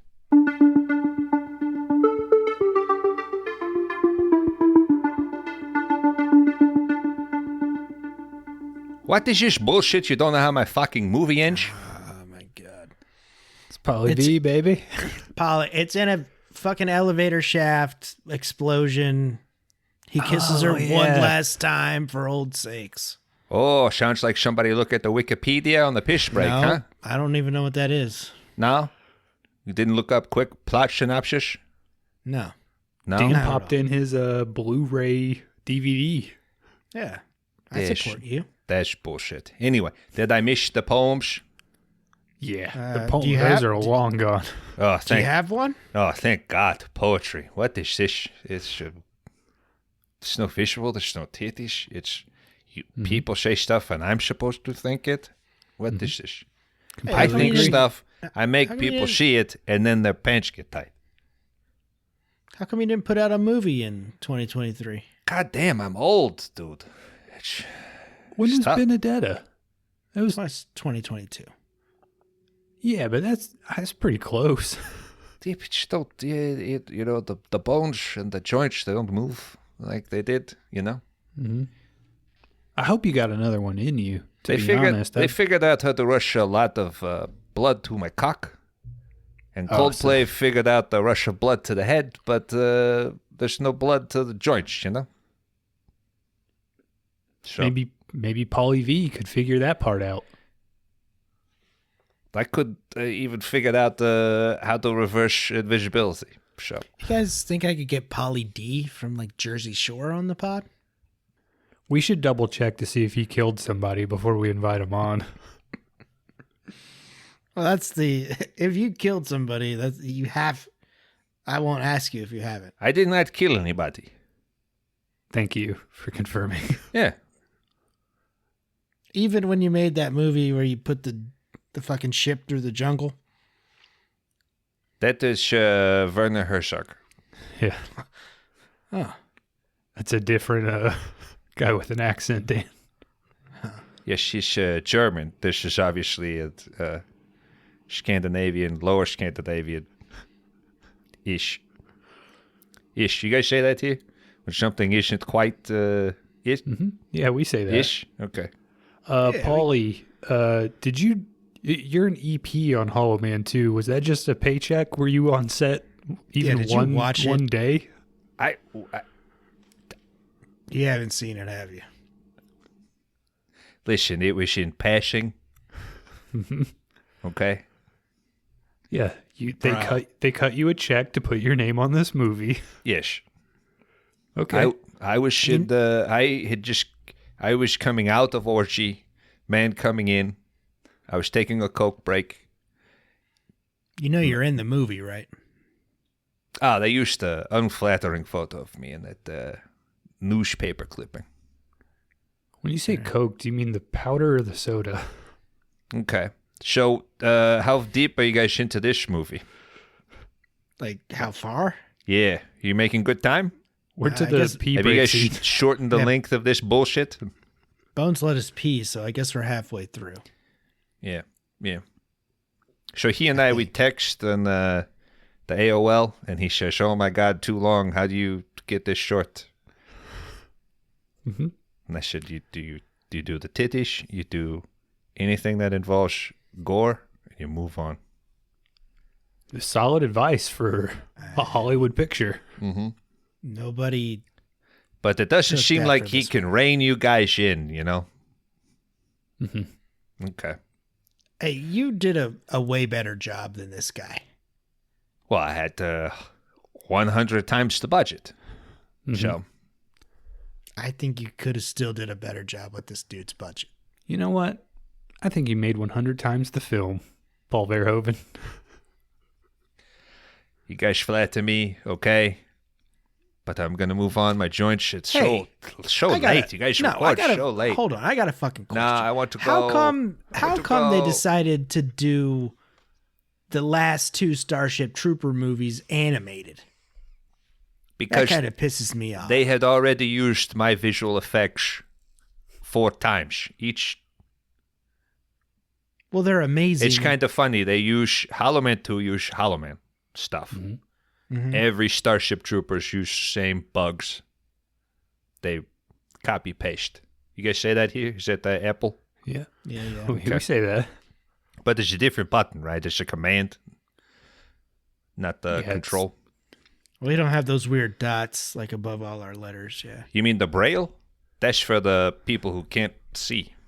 I think That's they why. mean like umlauts. That's why JFK was such a great speaker. He would read his speeches in Braille. How do you know this? That's why the audience felt like he was looking. Sounds like you're directly real at obsessed you. with murder and who killed somebody and who didn't kill somebody. And Don't act like you weren't mad that Oliver Stone got the fucking movie over you, dude. Like I know. oh, can you imagine what that Dallas sequence would have looked like in a Paul Verhoeven?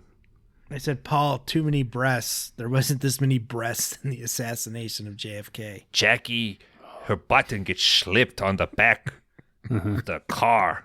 Yeah, Hollow Man rips her blouse right off. Oh shit! You think Hollow Man? The velocity was of the part round, of right? JFK assassination. In order to make that distance across that knoll, it would have been a very powerful round, and it would have blasted off her brassiere, and it would have blown off. And the problem was just that it's just one shot and head boom. You got to blow off a hand, and he's got to scream, and you've got to feel awful, and you say, "Why do I love this movie?" And then 5 minutes later, you're reminded. It's just the power of Verhoeven, and Verhoeven is out of power. Good night, Dirty Dudes. Okay show. Thank you, you. Paul. Hope you make another pervert movie in 2024. Love you. You're the best director we have on the show. All right, what's up? You guys ready to get back post piss break? I don't know, Dan. We get BDP to come by. Has he showed up in season 2? I think Paul had better later movie hits, but I don't know. I'd take some of those early De Palmas over Paul Verhoeven's. Over Flesh and Blood? Yeah, for sure. I would take Blowout every day over Flesh and Blood. Man, I don't know. That's kind of fucking cool, dude. Well, I guess I see what you're saying, because I would take RoboCop over anything. Well, I would yeah, take, but that's I would take RoboCop. Total I mean, Recall over any Brian De Palma. well, let's take those two When you out. get like to Starship Troopers versus Carlito's Way, I'm like, I don't know. We'd have to line up the Starship years Troopers. and see. Oh my God, what am I doing killing Oh, bugs? in the barrio. Why am I killing these bugs? All right, at the Reisner compound, we're getting our first sense of worry from Dr. Reisner. He's arguing with the colonel. They're trying to figure out where the fuck this guy is. All right. He's invisible. You've made the ultimate killing machine. Yep. All right, Turner and Maggie, they steal a car. Turner makes this clear, like, hey, I'm not trying to, like, help you as much as I'm trying to get information so I can get revenge for my partner. Right? And I also want to figure out what invisible fucking thing was throwing me the fuck around. It is kind of weird that it's like not. I mean, there's a little scene earlier, but not until this part of the movie is he really like, is there an invisible man trying to kill us? I feel like you would ask that question a lot earlier. Yeah. Anybody been to Seattle? Yeah. It's kind of cool up there, right? Yeah, it's hip. No, like the weather-wise, like it's cool weather. I had a stereotypical Seattle experience. It was wet the entire time I was there. Thank you. Yeah. As were I've you. been Yeah. fucking around with a joke about this movie, and we'll get to it whenever we get. Don't to fuck it, around, but- do it. No, because I want 'Cause your guys. I want to see what you guys come up with. I could cut it out. But no, I'm, we'll get I'm to sure it. Paul You're Verhoeven gonna said get to something it. that you guys made worse that I'll have to cut out. But I'm Or just maybe saying, maybe I'll leave it in because people will understand what I was saying. I mean, what Paul Verhoeven was saying. It rains in Seattle. It's all the fucking time. Like, there's no way you wouldn't see this Paul guy walking down Verhoeven. the streets. Yeah. What? Kron. Mhm. You sniff a lot of spray paint. I was thinking to myself, hey, I'm on the run from an invisible man. I want ways to mark this son of a bitch. I'm stopping to get spray paint, fire extinguisher, like anything that could kind of disperse and stick to this dude, right? That's why I do it. Just in case. Once you learn, yeah. Like, where is the Phantasm?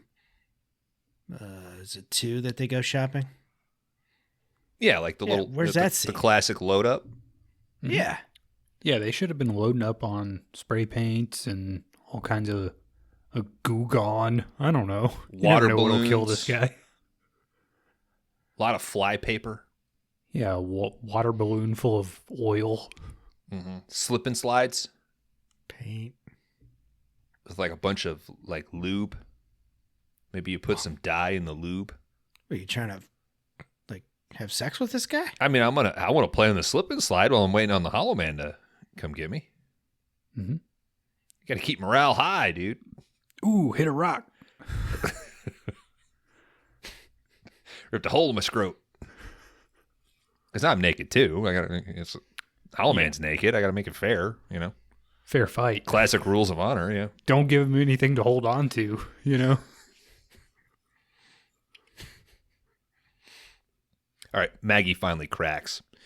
She starts to tell Turner about the project. She mentions the tragedy of the first film and tells us that a year after those events, Reisner Institute, they picked up the project.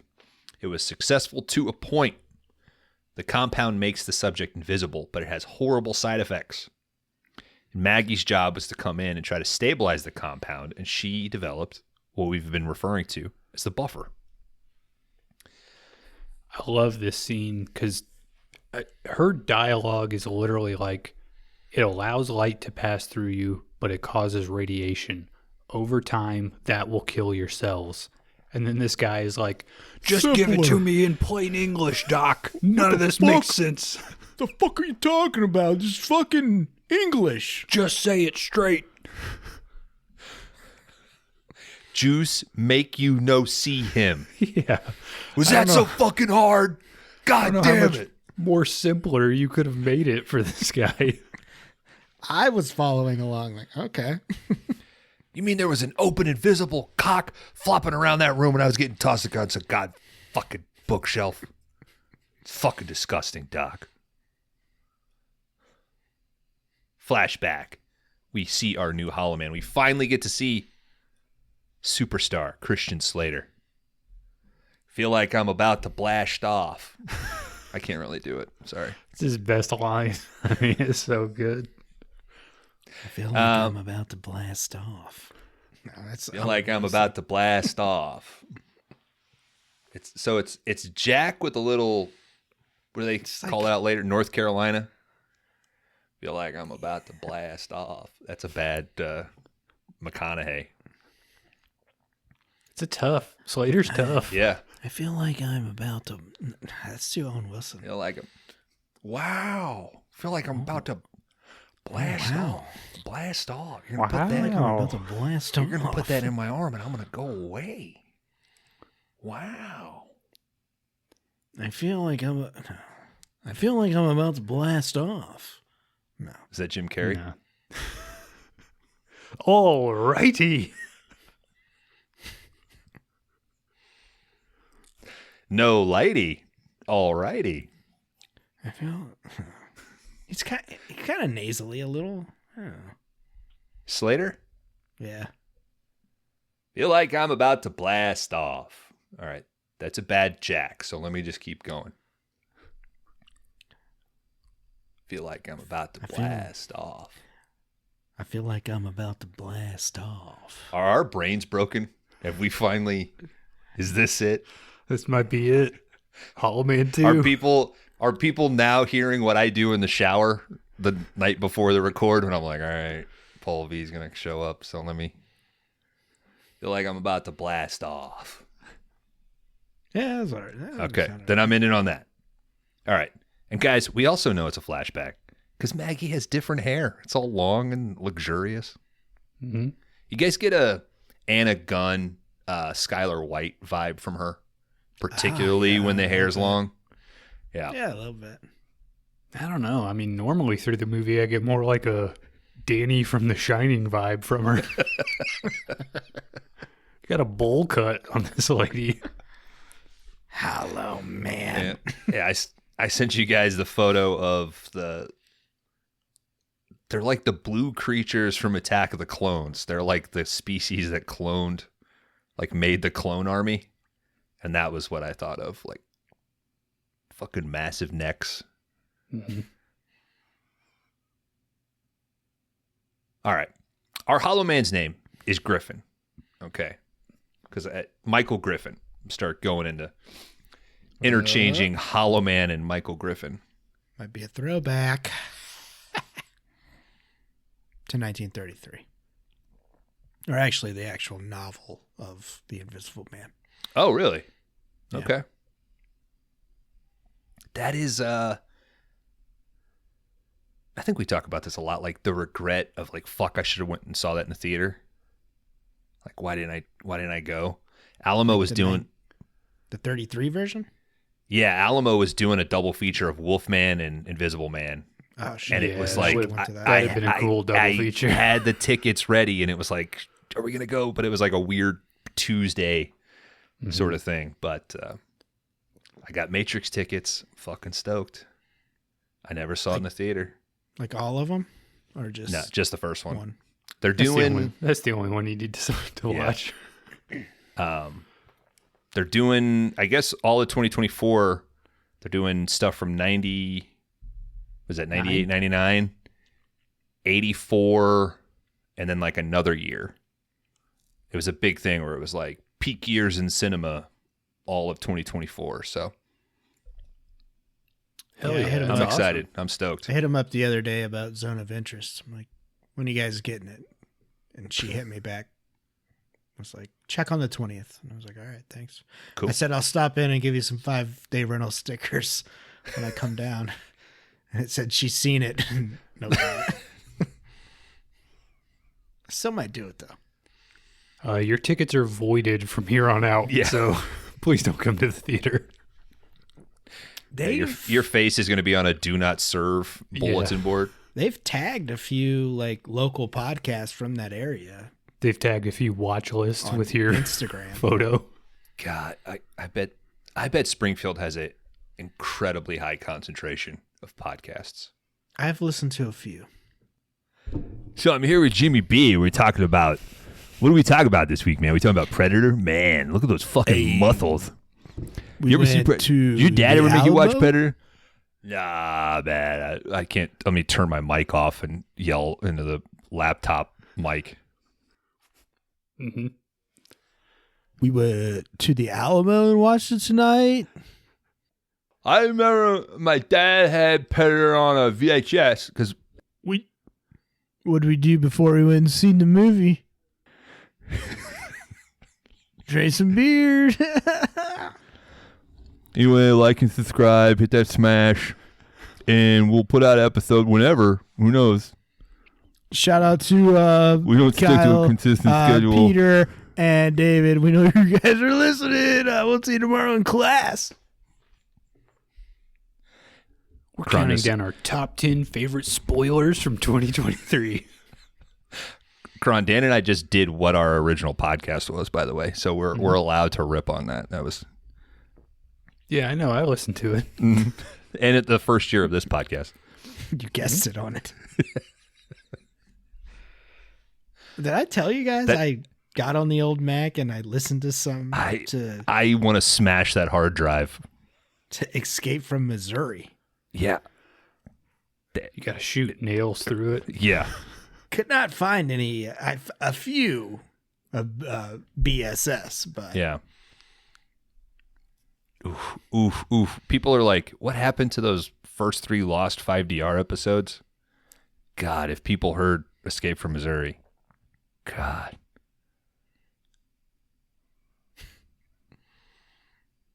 Unsubscribe. You Unsubscribe. You think OJ got off easy? We definitely dodged some bullets there. how much? We got to get back to the movie. I was gonna ask how much tail you think he gets just from being OJ. listen, I'm not going to sit here and do some hack comedy about how bitches be crazy. I mean, But there are some crazy women out there. But that he's got probably Riz, right? Get off on that. it's a real catch-22, right? It's like any woman who would sleep with OJ is clearly insane, but It's got to be an adrenaline rush, right? Like, I got in and I got out. It's like walking over hot coals. I lived. Yeah. What are you doing? Motherfucker, I'm just making sure that there ain't no kitchen knives up in this motherfucker. Mm-hmm. Touche. I'm an adrenaline junkie. I play Russian roulette and I fuck OJ Simpson. Okay, but we have to go to my house. He's like, you know I can just choke you, right? She's like, well, that's what I want. But not all the way. Don't carradine me. Oof, I canceled the Uber. It was a white Bronco. I don't want you getting any fucking flashbacks. You think there's a guy at Ford that got fired because he was like, should we give OJ like one? No, he didn't get fired. Because he brought that up while doing a few rails of coke in the executive bathroom. We used to work for Ford. It was awesome. Griffin gets the dose of Invisijuice, and we get some painful and awfully looking similar transformation to the first Hollow Man movie. Just It a lot is. worse. It's the scene. It It's a is, lot yes. it's a lot shorter. And they flipped the They just film, put so Slater in it's on the there. different side. Now, back into our timeline. Maggie tells Turner, well, too bad. Griffin died, though. It's not that the buffer didn't work. It's that they didn't give it to him, and they faked his death. Now, this I don't understand. Like, why she couldn't figure this out. Like, whatever. Cut back to the brass and the doctor arguing. Colonel's like, look, dude, Griffin has always been on the edge of anarchy, man. That's what makes him so good. All right? So it turns out it's less about them trying to capture Griffin. These guys are trying to keep Griffin from forcing Maggie to get put any of this information out. Right? They don't want the government or the press to know about this program because there might be some fucking deep shit going on. All right? Well, yeah, Bunch- I mean, Bunch of government political contracts. sabotage going on. We Yeah, have they- enemies. they like the Hollow Man at the. He's doing what they want. Yeah. Yeah, they want to sell it eventually. They just want to be able to control the Hollow Man. You can't control him. That's the beauty of it. It's man's oldest You fuck think- up, you know? I mean, You think the third Hollow Man is just him, like, fucking hanging out at a cottage, fishing and shit? This is what I was going to ask you guys. the way I wrote it is him hanging out at a college. There's like a bunch of co-eds around. That's how every script you send us starts. Yeah. Exactly. Write what you know. You're like, Black Roses 2 starts at college. Yeah. Because that kid, that 38-year-old finally graduated high school. He's ready to move into... He's interning at a biology lab that's developing buffers. You know what, Dad? I don't think I want to live with you anymore. I'm going to college. They hired me because I'm so good at painting the town red, and that's how you get to see a Hollow Man, is if you throw red paint on him. So my job is illuminating Hollow Men. What do you mean Black Roses put out a new album? My job is illuminating Hollow Man, and my wife, she designs curtains, and our budget is $4.8 million for this house. Is this Hollow Man Hunters International? This is as far as I got in my head for didn't watch the the third rest of the movie? Hollow Man movie. Was it's Hollow Men, but the E is a 3. Oh, shit, dude. That's good. I think we can pitch that. Okay, we just start from there. Well, I did Hollow Men, but they did the full Monty. I think the thing is we go into the You don't have to meeting, blur that. and on the whiteboard you write hollow and then men, and then you scratch out the E and you put a 3 there. Mm-hmm. But it's a $sign. No, it's a 3. They'll know. I feel like we have to make a $sign. No. Okay. We're gonna. I got the compromise here. Okay. Hollow Man's written on the board, and then I come up and I go, and now you guys are expecting me to do this, and I make it Hollow Man's with a $sign, and I go, no, that's fucking old news, dude. And they're like, you are from Missouri, You ever heard of aren't you? me Thregan? 3 over that E. The fucking table is gonna lift when all those executives get hard-ons. And you'll know. We just made $2,000. That's our budget. We could do it. We could do it for that. Just get exponentially cheaper. And the 6th Hollow Man will just be an animated movie. Yeah. Yeah, parts after 3, 4, and 5 are going to be animated. It pisses me off so fucking much. Maggie, why? Because we could have done it as a box set? It has pissed me off since we learned that. Like, there's once a week where I'm like, why the like, I could do 1. Why 2? You know? You haven't watched them. They might be really fucking good. Oh, I watched the trailer. It looked atrocious. fuck. Maggie and Turner stop for gas while Turner's inside the convenience store. Maggie gets a cryptic text from an unknown number. It says they are not what you think.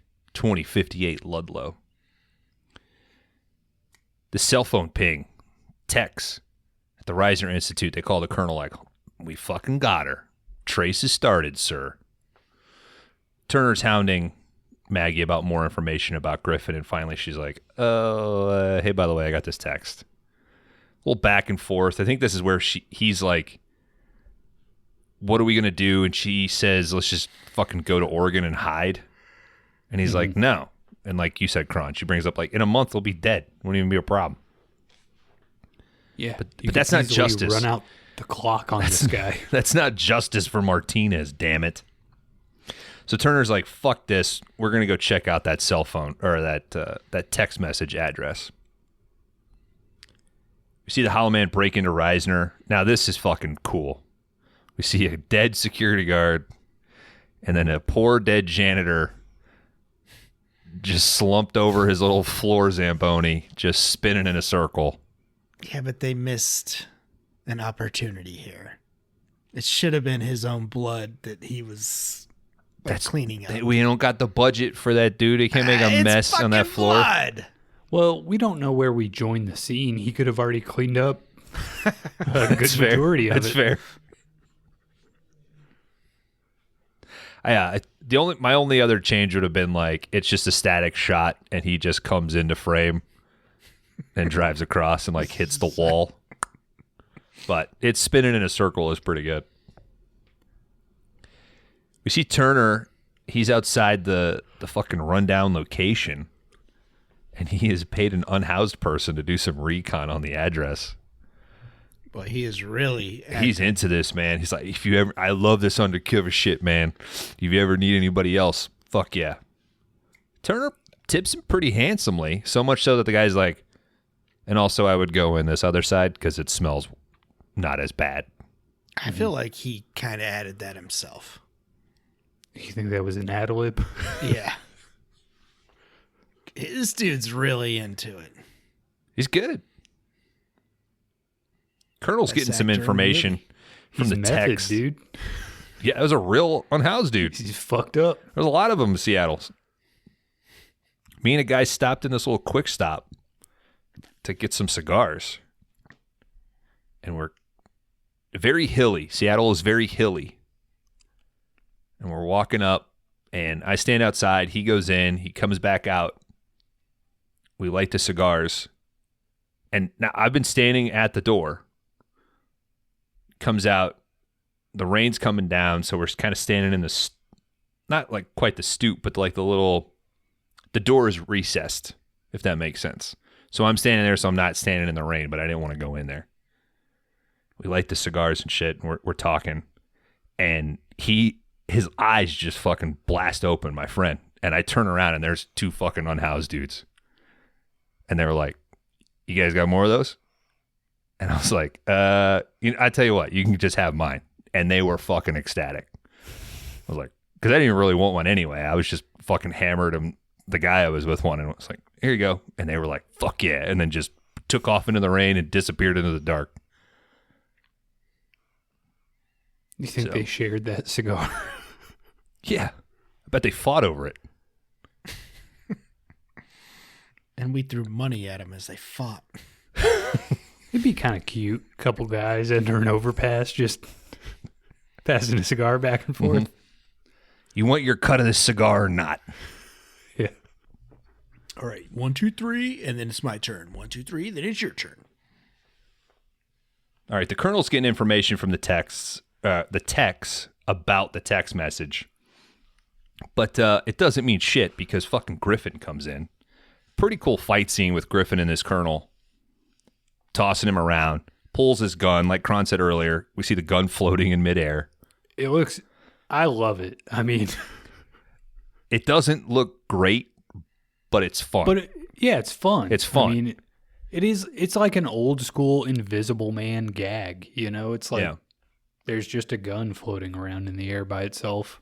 There was a definite like film mansplain thing with when Sam and I were watching this because the VFX guy was like, it's so much easier to take stuff out in post-production.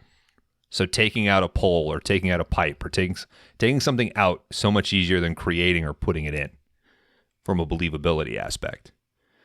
And I was like, yep, that's what George Miller said about digital effects. And Sam was like, what the fuck are you talking about? I was like, yep. Do everything else in camera. Just use the digital effects to take out the tracks to indicate that they've driven over this part 1,000 times already. All right, cool thing here. He pulls the gun on him, but mainly he unloads the gun. He's like toying with the Colonel here. Colonel's yelling about like, you would have been fucked up because all the bullshit you pulled in Iraq. I saved you. You know, you're in this program because of me. Some more back and forth. Ultimately, this ends with Griffin stabbing the Colonel through the eye. Blood splatters on the monitor. And on that monitor is 2058 Ludlow. We're at the Ludlow. We're at the Ludlow address. And Turner's smart. He's breaking bottles as they're walking through this. Right? Hollow Man ain't got no shoes. He ain't got no invisible Sauconys. I mean, it's a pretty open, pretty big space he's in. But if he's crawling on the ground, he's going to cut the head of his penis on these bottles. I would fucking hate to be a Hollow Man. If he's not circumcised, he will be now. You just be fucking cold all the time, dude. Doesn't matter. Nobody sees your little stub. Like, I don't give a shit about my dick. I'm like, why would you? I don't know. Because it's fun to be hollow, Dan. Being in Seattle would be a terrible place to be a Hollow Man. Yeah. Yeah, you should be out in the deserts of New Mexico. Can you get sunburned? You just get all those bugs on you. It's a good question. Does it make the UV go through you? Because I'd love to go through life not having to worry about getting sunburned. I am very pale. I am not from the Jersey Shore.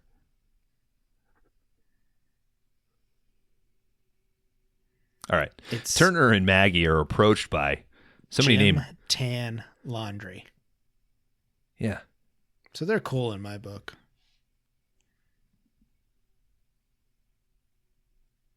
Oh, because of the tan thing? No, the laundry. Oh, duh. It's right there. Yeah, he's Laundry Dan. Oh, yeah, that's right. I love laundry. You love the gym, and Kron loves tan. Mm-hmm. tanning hides. They're approached by some mutated looking dude in a hoodie. Maggie's like, oh my God, that's Lawrence. Lawrence explains, hey, there were 3 Hollow Men in this program. There was one guy who died. I'm the second one. Griffin was the third. And I'm all fucked up. I didn't get no buffer. This is where they wanted the bacon cameo, but couldn't afford it. I think this is a cool idea, but I just don't. They just didn't use it. I It think just kind of like shows up and that's it. I think in a movie with a better budget, or a bigger budget rather, you could have done some cool stuff with him where a portion of his face is visible. Right? Like maybe his lips aren't visible, but his teeth are. Mm-hmm. You know, and only Or 2 of his fingers and you know. Or he's just kind of like a Phantom of the Opera, like half of him is visible, but the other half is not. Mm-hmm. Oh, that would be cool, where he has kind of like a fake flesh mask over the part of his face where it's still invisible. Mm-hmm. That'd have been cool. Yeah. But he takes them to his little hideout, and he starts taking them through the red yarn wall of all the political assassinations and shit that have happened. Dan, did this... Pretty good. This is your shit. Yeah. Mm-hmm. So, and it's not just political stuff. It's starting to get a little out there. They're trying to cover something up, all right? And what I really like about the scene, it doesn't linger. It's quick. Who the fuck do you think shows up? Goddamn Hollow Man, dude. Of course. You knew it. You knew it. You knew it was coming. Maggie and Turner. The only other guy in this movie. Yeah. They got to head out via the fire escape, which is behind like a not a steel wall, but like a steel protective thing over the old window. They got to hold open so Maggie can dive out. Turner decides to stay behind and just shoot wildly in the air, hoping to hit the Hollow Man. Hollow Man gets to jump on Turner, starts he's basically choking him out, right? Yeah. And then gets him down on the ground and yeah, choking him. And what I thought about this was that Peter Facinelli, like his hands are on his own neck. I thought they should have been out a little bit to kind of give like a little bit more impression that, you know, Slater's hands are actually on his neck. I think in like the Verhoeven version, you would have seen like the indent in the neck. Yeah. And he would have been struggling, but they didn't have that budget, as we've discussed. So. Yeah. When the monkey killer is getting hung out the window in the beginning, they do a cool thing where they make his shirt have some folds in it where it looks like Hollow Man's holding him from there. But Lawrence shows up, he knocks him like 10 feet. He knocks the Hollow Man off, starts talking shit, but it doesn't take very long. Hollow Man kills Lawrence pretty quick. We see Maggie on the street.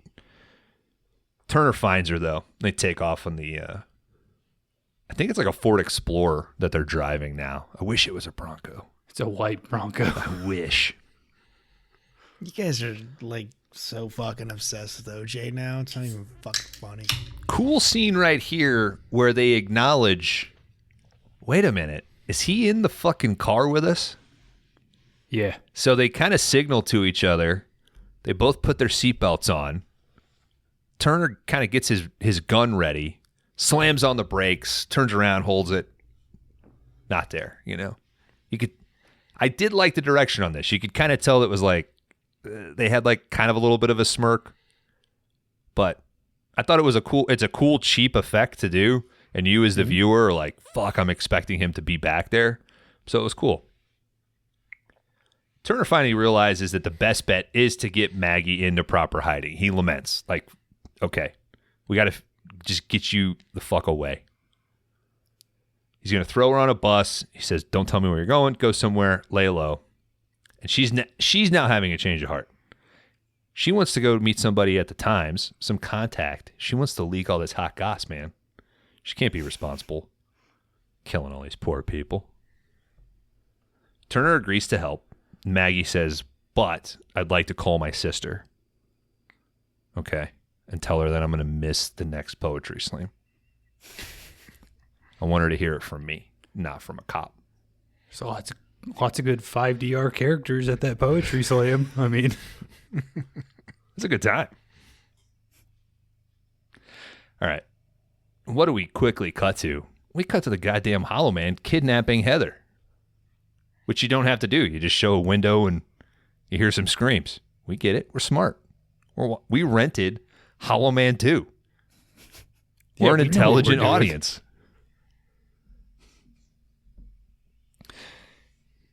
Maggie calls Heather. And to be fair, Bones, you bought Hollow Man too. I paid as much for a used DVD that you guys did to rent it. So, $3.99. yeah. All right. And one could argue I paid $3.99 a piece for 3 other DVDs and got Hollow Man free. Man, the guy who traded that in, he really lost some money, huh? He paid $19.99 and they gave him $1. And he's like, this will stay here forever. Nobody will ever take this out of the store. You don't think he got it out of a $5 bin I don't know. at a truck maybe, stop? but he might have bought it release day. You never know. Maggie He fell calls asleep halfway through. Never finished it. Maggie calls Heather's phone. Yeah, Bones, was the DVD at the halfway point whenever you started it? Well, whenever I put it in and it started right on the Abercrombie chick pulling her boobs out. And I was like, this guy's a fucking amateur. You got to back it up a few more minutes. So if anybody else puts it in, they don't know what you were doing. Mm-hmm. Well, all the good stuff's at the start anyway. Fair enough. Sculptures. Yep. He waited too long. Well, if your roommate puts it in and it's a minute after the sculptures, that's embarrassing. Mm-hmm. No, that's just getting the job done. Maggie calls Heather and the Hollow Man answers. Oh, shit. Now, there's no Christian Slater dialogue here. There's no off-screen dialogue. It's just Maggie reacting. And then through exposition, she tells Turner, shit, it was him. He's got Heather. I got to make him a buffer, and I got to meet him at the train station. Turner's like, fuck, where can you make buffer? She's like, I can get into the lab at the university. So they have all the stuff to make a buffer. Why don't... She's like, I got to hit the gym, you dumbass. It's just like household stuff to make a buffer, you know? Bleach, a little bit of cream cheese. Yeah. It's not, I don't need no uranium or plutonium. It's just chemicals, Oh, dude. Doc. Are you telling me that you made a buffer out of Mr. Clean and Lysol? The way I see it, Marty, if you're going to turn invisible, why not be clean? The Libyans want the buffer, Marty. Doc, I got to tell you about the Libyans. Can't know about my future, Marty. Your Christian Slater sucks, but your Michael J. Fox is on point.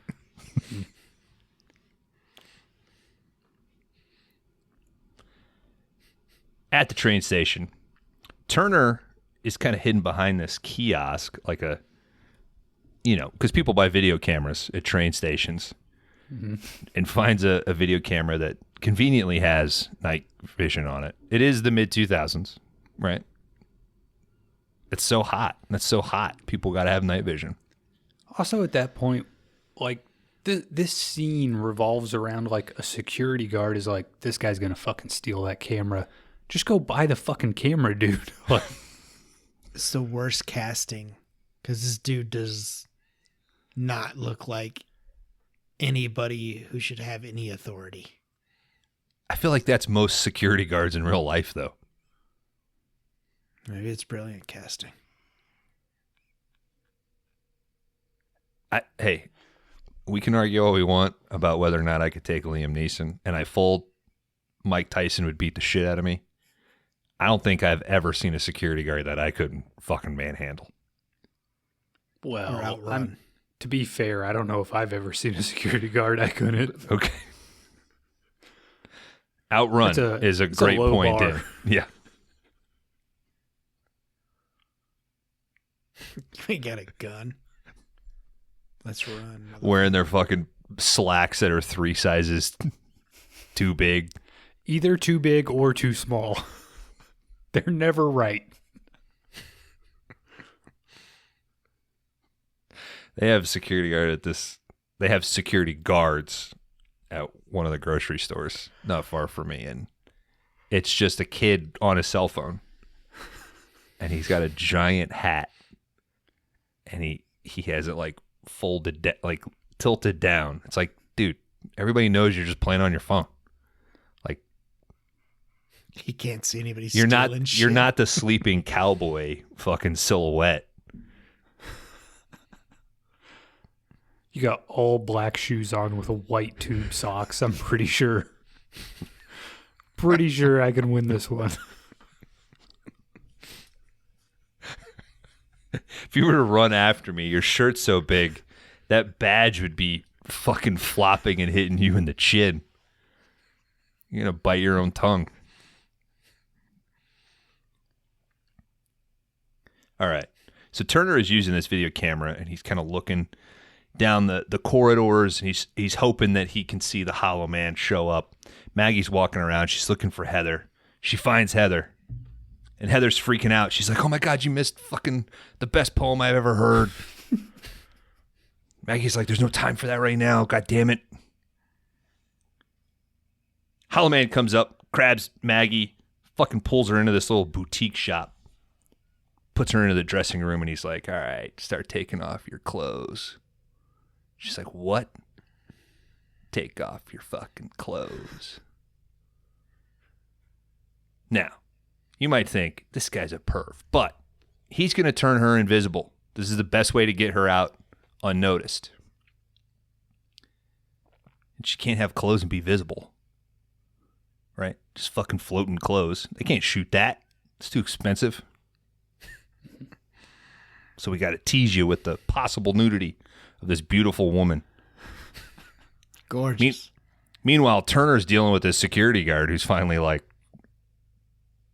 giving him shit while Turner's trying to like shake the shit out of Heather. Where is he? Sorry, sir. We're going to have to shoot this really, really wide. Her neck takes up 3/4 of the You want this in screen. widescreen? We're going to have to turn the camera 90 degrees. You want her in the frame. There's no way IMAX is going to let us, rent a camera here. So Heather finally like calms down, and Turner gets the information that she like went that way. So Turner follows. He finds him in the dressing room. Hollow Man throws Turner around the little shop. It looks cool. Maggie runs out, grabs like a white t-shirt, throws it on real quick. But then she gets pulled. And this looks fucking funny. Mm-hmm. It's just Maggie sort of floating and being pulled backwards. All the people around her, too, are reacting like nothing is happening. She's screaming, help me and shit. People are just like, that's fucking cool. Mm-hmm. I wonder if she's like in a wheelchair. Just kind of, I don't know. It's a crane rig that she's kind of floating on. That's kind of pulling her back, kind of like an engine lifter, like in a mechanic shop. Something going on upstairs, Dan? I think it's thunder. Hollow Man is up there. You never know, dude. So she's on a rig that's being pulled. So she's floating. And then there are like 2 poles attached to the vest that she's wearing underneath the shirt that are moving her around. And that's what's creating that effect.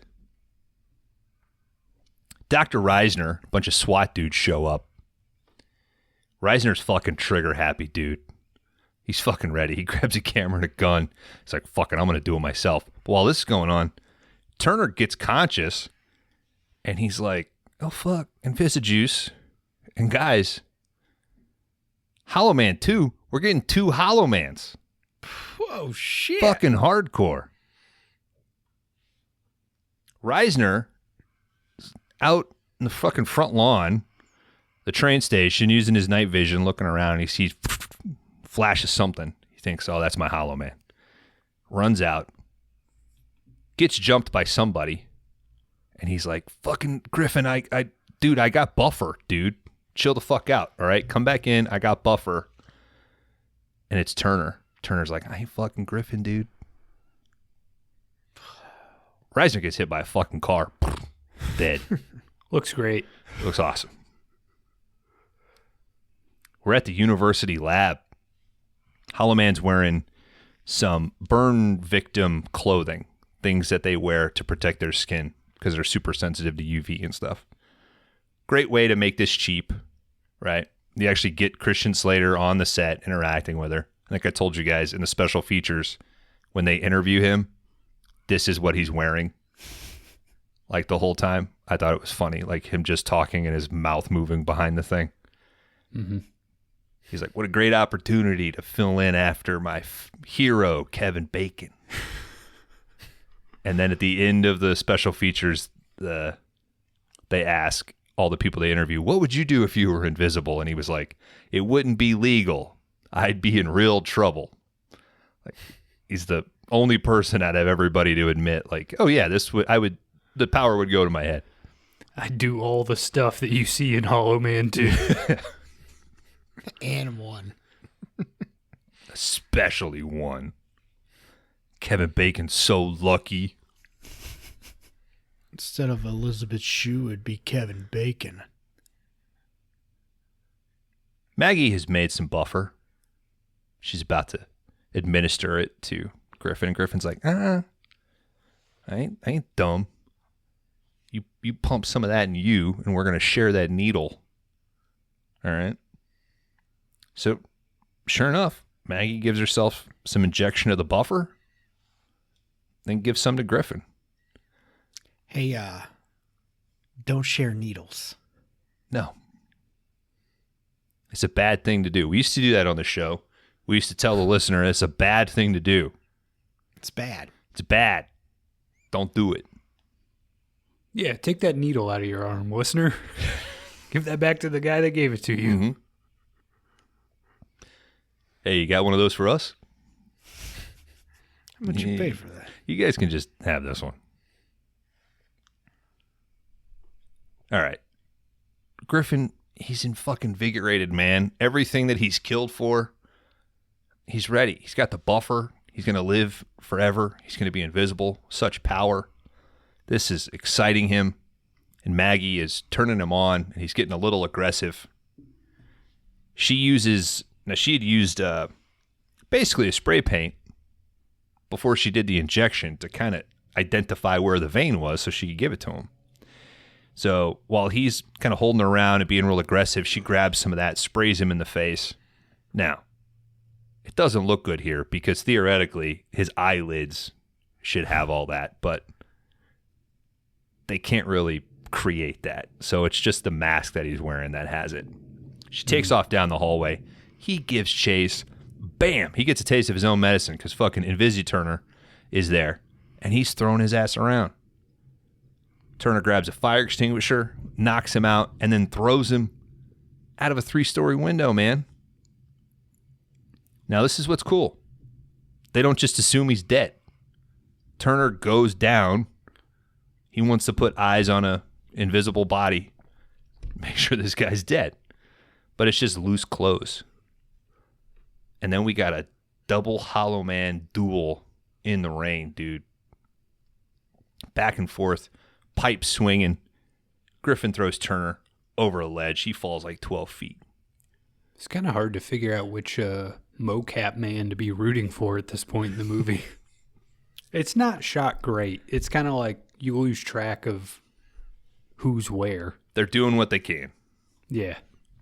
This is where I brought up I've been working on a joke for this, and it's, if I wanted to watch two wet spots fight each other, I would, and I just can't come up with anything. You guys got anything for that? I'd watch a girl on girl. Yeah. Yeah. I'd watch a Search- scissoring video. Search scissoring on Pornhub. Yeah. I mean, you could go the porn route. That's the easiest. I feel like that's what the joke setup is implying.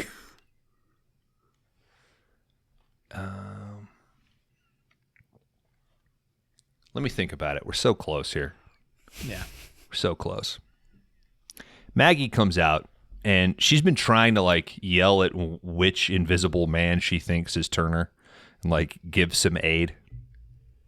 But it wasn't a fucking buffer, dudes. It was goddamn rat poison that she injected into Griffin, because now he starts to become visible, and we finally get to see an evil Christian Slater all make-upped up. He's like, what the fuck?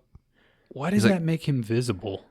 Having rat poison. I could see if it was like his veins were fucking lighting up and shit, but She's dying. Because it's cheap. I don't know it's why cheaper.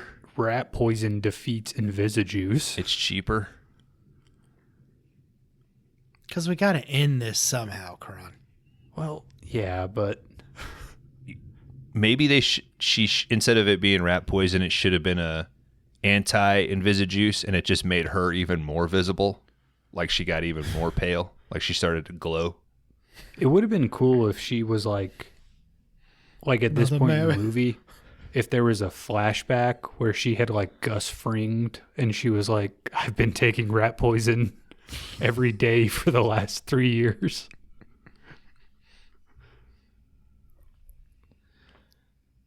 You know, that's why you're badass, dude, because you made a Gus Fring reference and not a Princess Bride reference. Yeah. You're fucking hardcore, dude. Cool as hell, dude. Yep. So, Why fucking, is rat poison this so available all the time? there's a lot of fucking rats, dude. It's always rat poison in It's movies. spoken like a fucking Brewster's Millions, dude. Clearly a guy who doesn't have rat poison in his garage. My servants' don't. quarters are full of rat poison. Mm-hmm. Every time I go down there to chew their ass, there's rat poison everywhere. I've never went to a store and been like, I need rat poison today. Well, it must be nice. Yeah. All right. So in the weakening of Griffin here, and his now visible head, he's about to attack Maggie with a shovel. Turner comes back in, gets the drop on him, and Turner fucking cuts off Griffin's head with this shovel. It's done. Maggie's passed out from the rat poison. The good Hollow Man lifts her up. We cut to the hospital. She wakes up. She's got perfectly manicured 6-year-old boy hair and makeup. Heather's there, been making her look nice, reading poetry to her as she sleeps. And Heather says, he still hasn't showed up. And Maggie's like, don't worry. He'll come find me. He has to.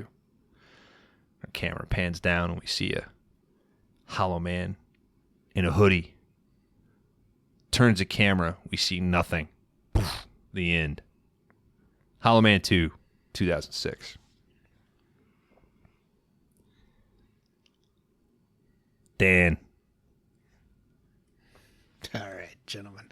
read that we- sentence. Upon further research, we've covered a lot of it. The original novel by H.G. Wells was written in 1897. Like I said, the name Griffin is a reference to the character in the book. There are 250 visual effects shot in the whole film, and 80 of them were just simple wire removes. And we covered the Paul Verhoeven is in the newspapers whenever he's flipping through the killed doctors. That picture was taken on the set of Starship Troopers from 1997. It's him standing next to a big bug. Listener, Dan is dealing with something in his house because periodically his eyes are darting around and it is freaking me out. You can't hear this thunder. He's worried about the Hollow Man, dude. It's intense. Shit got to him. This was released May 23rd of 2006 in the United States on DVD. It did not go to the theaters. I could not find any information on a budget or any rental money that it made. So Huge mistake not to put this in the theaters. This is definitely a DVD that I handled at the video store. Yeah, I think I remember this on the shelves. But yeah, that's all I got, gentlemen. Not much there. All right. Yeah. Let's get into our game, dudes. Rate my box. All right, Dan, I'm going to give you a 2.0 on Hollow Man. Kron, I'm going a 2.0 for you on Hollow Man.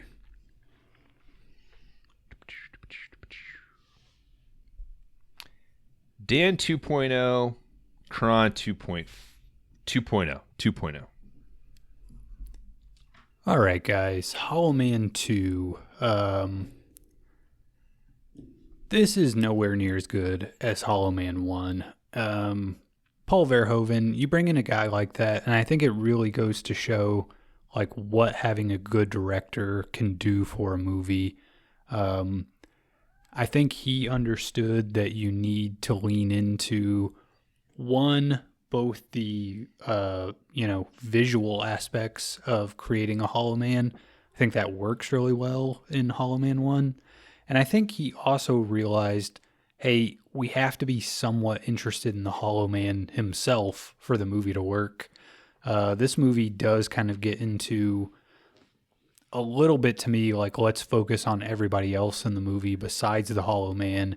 He's kind of just the faceless, shapeless killer, kind of more like a, Michael Myers approach to Hollow Man. All that being said, I think if you look at those original kind of universal monsters, all the ideas are like Dracula. This is a guy who has to watch everyone he loves die over and over. The Wolfman, he has this insatiable appetite to, get to the person he desires. Yeah.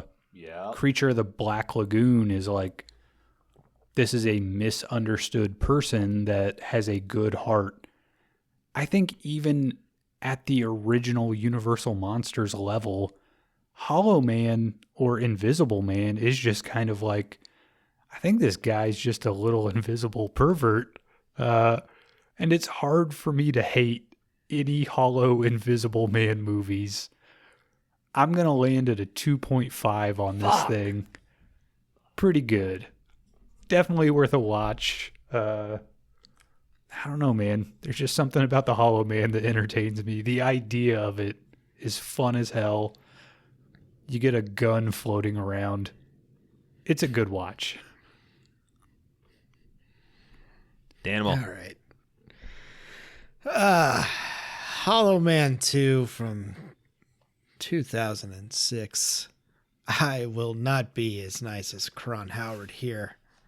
I did not care about any of these characters whatsoever.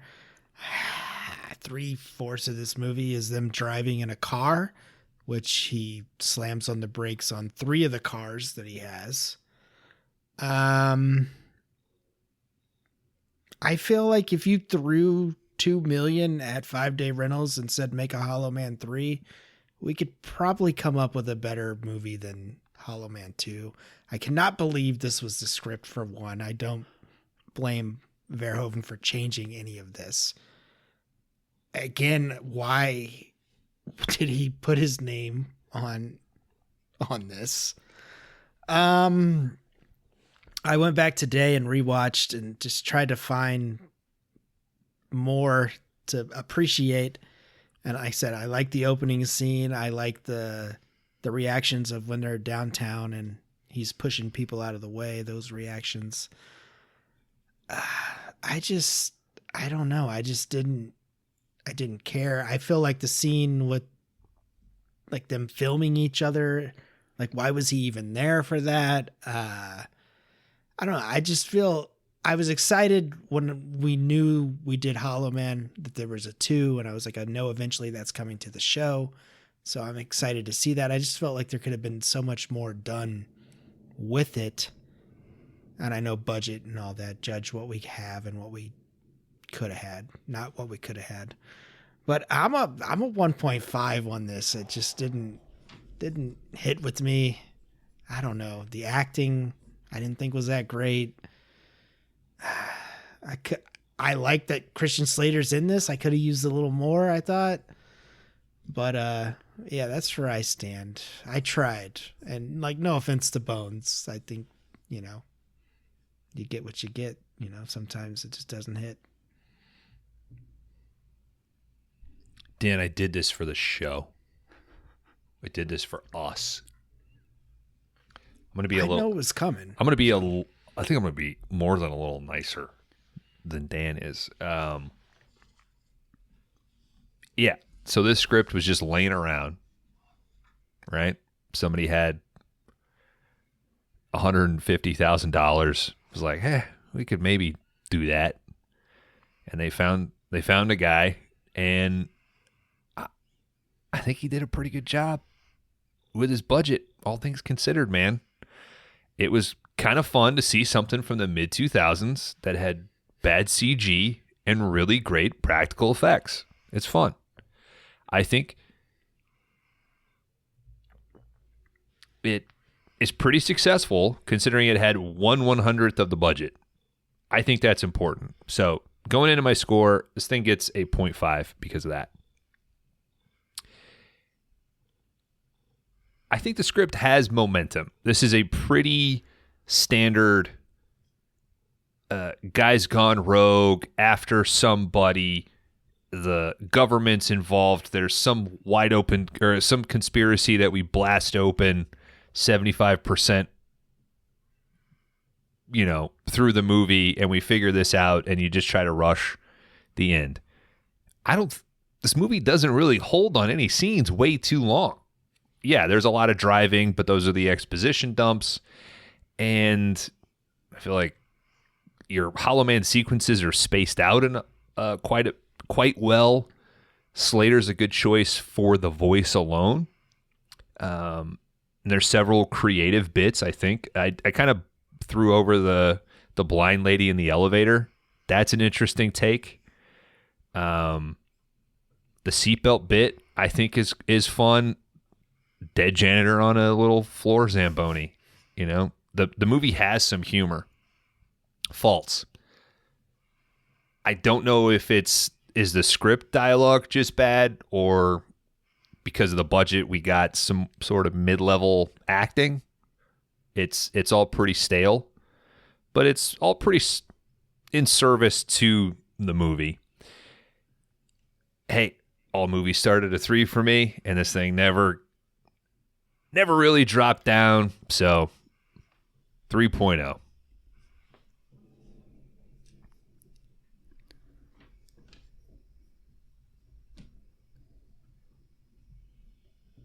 Did I put the Rate My Letterbox music on the Tombstone episode?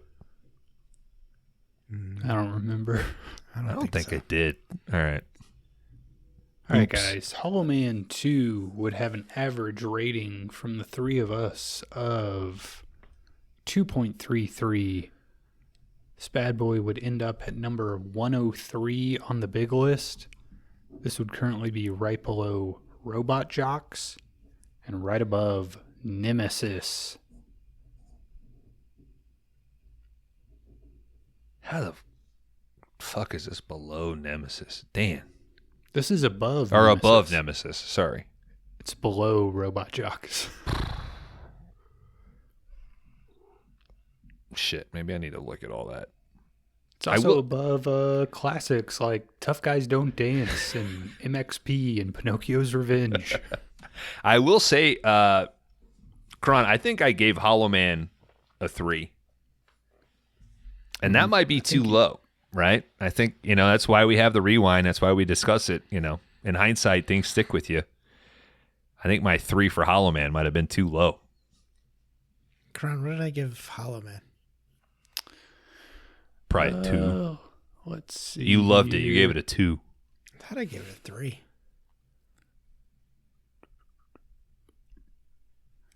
I don't remember. Filter, Kron. I'm trying to find. Control F or Command F. Wear a mask, please. Find Hollow Man. I gave Hollow Man 1 a 3.5. Dan, you gave it a 2.5. And Bones, shit, really? you gave it a 3. All right. Ooh. I may have to adjust that. We'll see. We might never do a rewind. The show might end before we ever get to it. Speaking of which, Dan, you got a 1.0. Rate my letterbox this week. Good job, dude. Kron, you got a 0.5. Call it a comeback, baby. Plug those in. 1.5. Bones is currently leading the pack with an 8.5. Dan, you are behind him with a 7. And I'm right there in the mix with a 6.5. Hell yeah. Guys, that was Hollow Man 2. Thanks for taking the ride with me. That was Thanks fun. for taking us through that. I think this, you know what? This was, it was an easy breezy plot breakdown. I'll tell you that. Because I thought, I'm just going to bullshit this. There's going to be a lot of O.J. Simpson talk. I kind of knew going in. I don't know what it was about it. Yeah, we support OJ here on 5 Day Rentals. It's probably when that Ford crushed that military guy. All right, Dan, get us out of here, dude. Folks, we put out content. We don't charge for it. So please rate, review, and follow the show if you're on Apple or Spotify. Helps us bring the show to more people. Helps us put us for a longer period of time on the U.S. Apple podcast charts. And world domination. That's what we really want to control. I think we're at like 22 ratings on Apple, 21 ratings on Spotify. Yeah, let me in 2024 I want that doubled. I think that would be cool. If we could get to 100 reviews combined between the two, I think that would be awesome. So legitimately fucking do it. This is what an appeal to listener. If you listen to the show, I totally understand that you don't want to tell people that you listen to this bullshit. I get it. But if you got a creepy cousin or a cool uncle or a friend or something, or a creepy uncle or a cool cousin, or you Just get on your parents' phone. or you're a delinquent and you steal phones before you rip that log in and leave a review. I would love to see a review that said, I don't listen to this show. I just left this review before I sold this phone behind a pawn shop. And I left a review. Yeah. 5 stars. Yeah, that'd 4 be stars. appreciated. 4 stars. 3.5. No, we're 5s only in 2024. Do your part. We do our part. And let's live in a happy world, and you can see us coming to your city eventually. That's what that leads to. And you get a cool t-shirt, we sign your poster. I put Hollow Man 2 Fucking draw dicks. into a PlayStation 5 and had to take 2 minutes to remember how to actually get to the DVD menu and press play. Isn't that worth something? That's worth something. I spent $3.99. I took $3.99 away from my children and watched this movie. I wrote like 6 poems this week. Mm-hmm. Yeah, we all wrote too much poetry. It was kind of nice. It was, it was quite cathartic. Do all that if you're on Apple and Spotify, please. You can follow us on Letterboxd. You can follow us on Threads. You can follow us on Instagram. If you really want to fuck with us, there is a link every Wednesday to every new episode of 5 Day Rentals on the Discord. There's a link to the Discord. Join that. It's free. If you really want to know what the week of chaos is through 5 Day Rentals. It's so fun in there where I'm like trying to engage with people and Kron just knocks my knees out. And I throw my phone on across the room and I just go back to Baldur's Gate 3. I mimic every post that you make, and then the dog thing made me laugh last night. I will say that. It is funny. It's not an issue of funny. It's an issue of I wish this could be reciprocated. I wish there was an opportunity for me to do it. Well, there you go. We gave you a chunk. The dog It'd thing be nice. was funny. Be nice to make a joke. Must be nice making jokes. I'll tee you up All sometime. right, that's enough. But yeah, join the Discord and Dan, I said that's come along enough. for the ride. We're done. Crash and burn. Crash and burn. Death by cell phone.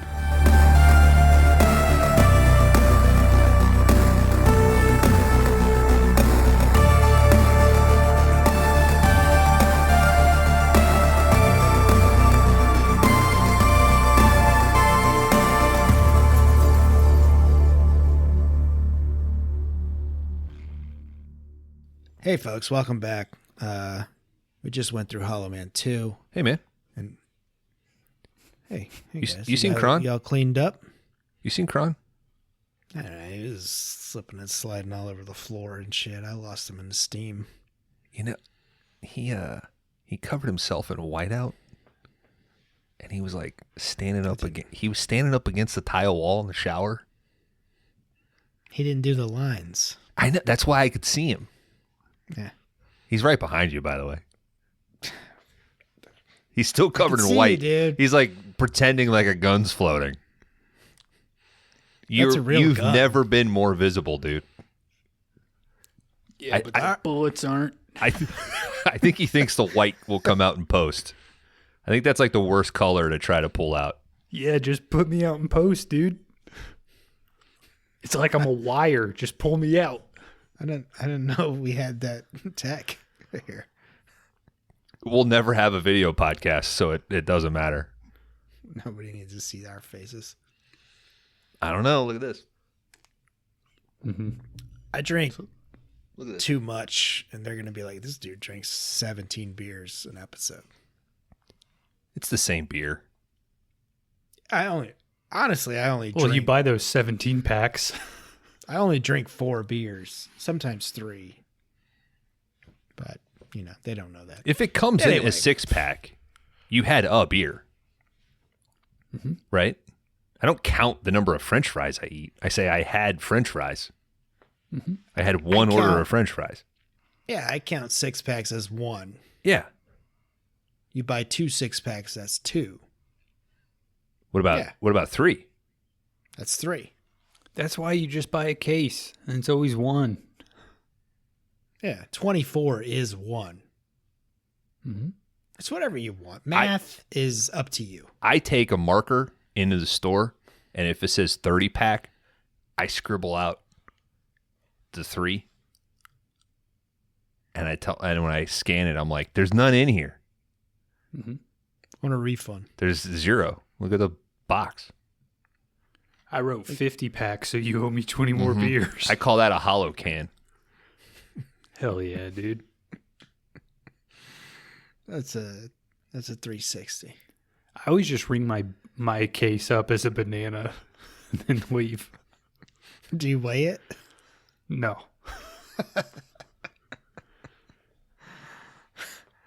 All right. Anyway, welcome to the After Shower Show. We're here to, I'm here to tell you the third and final pick for the category Pete Kidman, a.k.a. 3 Pete. And I will say that it's gonna be a three-peat. It's gonna be a Peter. Okay. Don't tell me that, mate. Come on. Mate. Look, Pete. Yeah, we I'm didn't glad get you're this here. guy. Oh, mate. I went through her filmography, and I just don't feel like there's anything there that needs. There's some better things that could be covered by 5-day rentals besides what your sister, who's a wonderful person, I'm sure, She's has done. very, very attractive. She's Pete. top. We can all Yes. agree. She's top, mate. Very attractive, very talented. So what I'm hearing is that her filmography is too good for 5-day rentals. I mean, there is a 5-star banger on there. I'll say that. Yeah. Yeah, I would agree. Eyes Wide Shut. I've definitely banged 5 times while watching Eyes Wide Shut. Yes. Is that the rating system? Yeah. It's how Is that many just- times we banged during that movie. Yes. It's the It's just it's a minimum number of times you've banged during that movie, right? Yeah, It's just I a- only banged 1.5 times during Hollow Man 2. So To be fair, though, Pete, that's just a doll with a wig on it, isn't it? wait for me? I have the prop from the beginning of Hollow Man 2. How? Which prop? Oh, the busts. The ladies. Come on, mate. You're making it seem like that bit was 3 hours ago. I'm sorry. Anyway, I'm absolutely appalled that I will be represented again, but Pete, we love having you. I mean, it's just it makes the category a celebration of Pete Kidman and not Nicole Kidman. I feel like you've been in the shadow for far too long. we're giving you your no. time to shine. nobody wants me, mate. It's fine. It's fine. We do. Well, and when Nicole's gonna come around, you know. I wish, mate. I wish. I've been thinking a lot about what you said last week about her not really answering, and it's taken a toll. I thought this was a two-way street, you know. But that I happens. say family's the most important thing. You know? I know. Your relationships, you get a certain point in your life and you realize that, you know, people aren't reciprocating quite like you think you are, you know, and you realize I'm thinking about my friend all the time. I'm thinking about my sister all the time. Maybe you should And start maybe like I get a weekly birthday podcast with text. her. I don't know.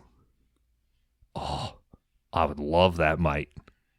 Yeah, put it out there, you know. We maybe would sell she'll- so many fucking solo stoves and so many mattresses, and she'd yeah, have to there'd test be a them out ton. with me. It'd be awesome.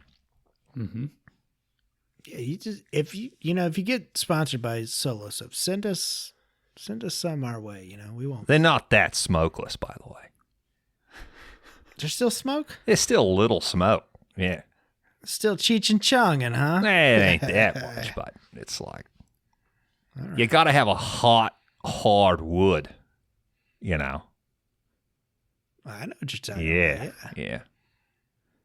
Every time I see your sister and fucking Eyes Wide Shut. I know, mate. Other people would Best be she's upset. ever looked, Pete? Nah, Batman Forever. It's weird you answered that question. I don't. Knowing what we know about Pete, I don't think it's that weird. I set you up for that one. I'm sorry. All right, I really gotta go. It's so late here. Yeah, it's I'm gonna miss Wendy's breakfast. It's probably it's the morning over there. yeah. Go get that Baconator breakfast Bye. biscuit. You should be awake stocking solo Later, Pete. stoves right now. All right, guys. It's going to be a three-peat. Nicole Kidman did not fan out for me. I'm sorry for you guys. I'm sorry for me. We'll get there. I don't know. The Paperboy. Kron, you could have picked a Nicole Kidman movie. That killer one where she's a reporter. I'm just throwing these out for the listeners. It's getting a 4K. Batman Forever. Yeah. All right. So we had a pretty long after shower show for Tombstone last week. And Bones did bring up a movie that we kind of mentioned during that episode. And then we had Hollow Man 2, which obviously you heard this episode I was not super impressed with. So I feel like we need to raise the bar a little from Hollow Man 2. Tombstone, #1 movie, history-making film there here on 5 Day Rentals. #1 all around. Will be forever. So I have decided to go to 1968 by a guy whose name is Peter Bogdanovich. He is the director. He is also an actor in this film as well. It does star Boris Karloff as a washed-up horror actor. And it also mixes in a guy who goes on a shooting rampage. From 1968, we are going to be doing Targets. And that's all I'm really going to give about the movie. Have you boys seen this? I have seen Targets. This is a cool movie. I have not. I'm excited. All right. Well, Kron never logged it on Letterboxd, so Yeah, that's right. fucker. But you can rent this for $3.99. But as always, I will provide a copy for the 5 Day Rental Boys. Good. I almost bought this movie on the last Criterion sale. And now I get it for Criterion free. Edition. Not streaming on the Criterion channel, unfortunately. What? But hey, if you need it, just ask me. I'll give it to you. For those of you that know. But yeah, Targets. I said, don't want to give too much away. And any thoughts? Come back next week. Come back next week for 5 Day Rentals for Targets from 1968. I was trying to think of like a sniper thing to say, like Stay out of DC. Wasn't that a... that was one, yeah. Don't pump your gas in DC. That's even more specific. So watch out for those blue caprices. They'll find a tarot card next to your body or some weird thing like that. Crash and burn. Crash and burn. Crash and burn.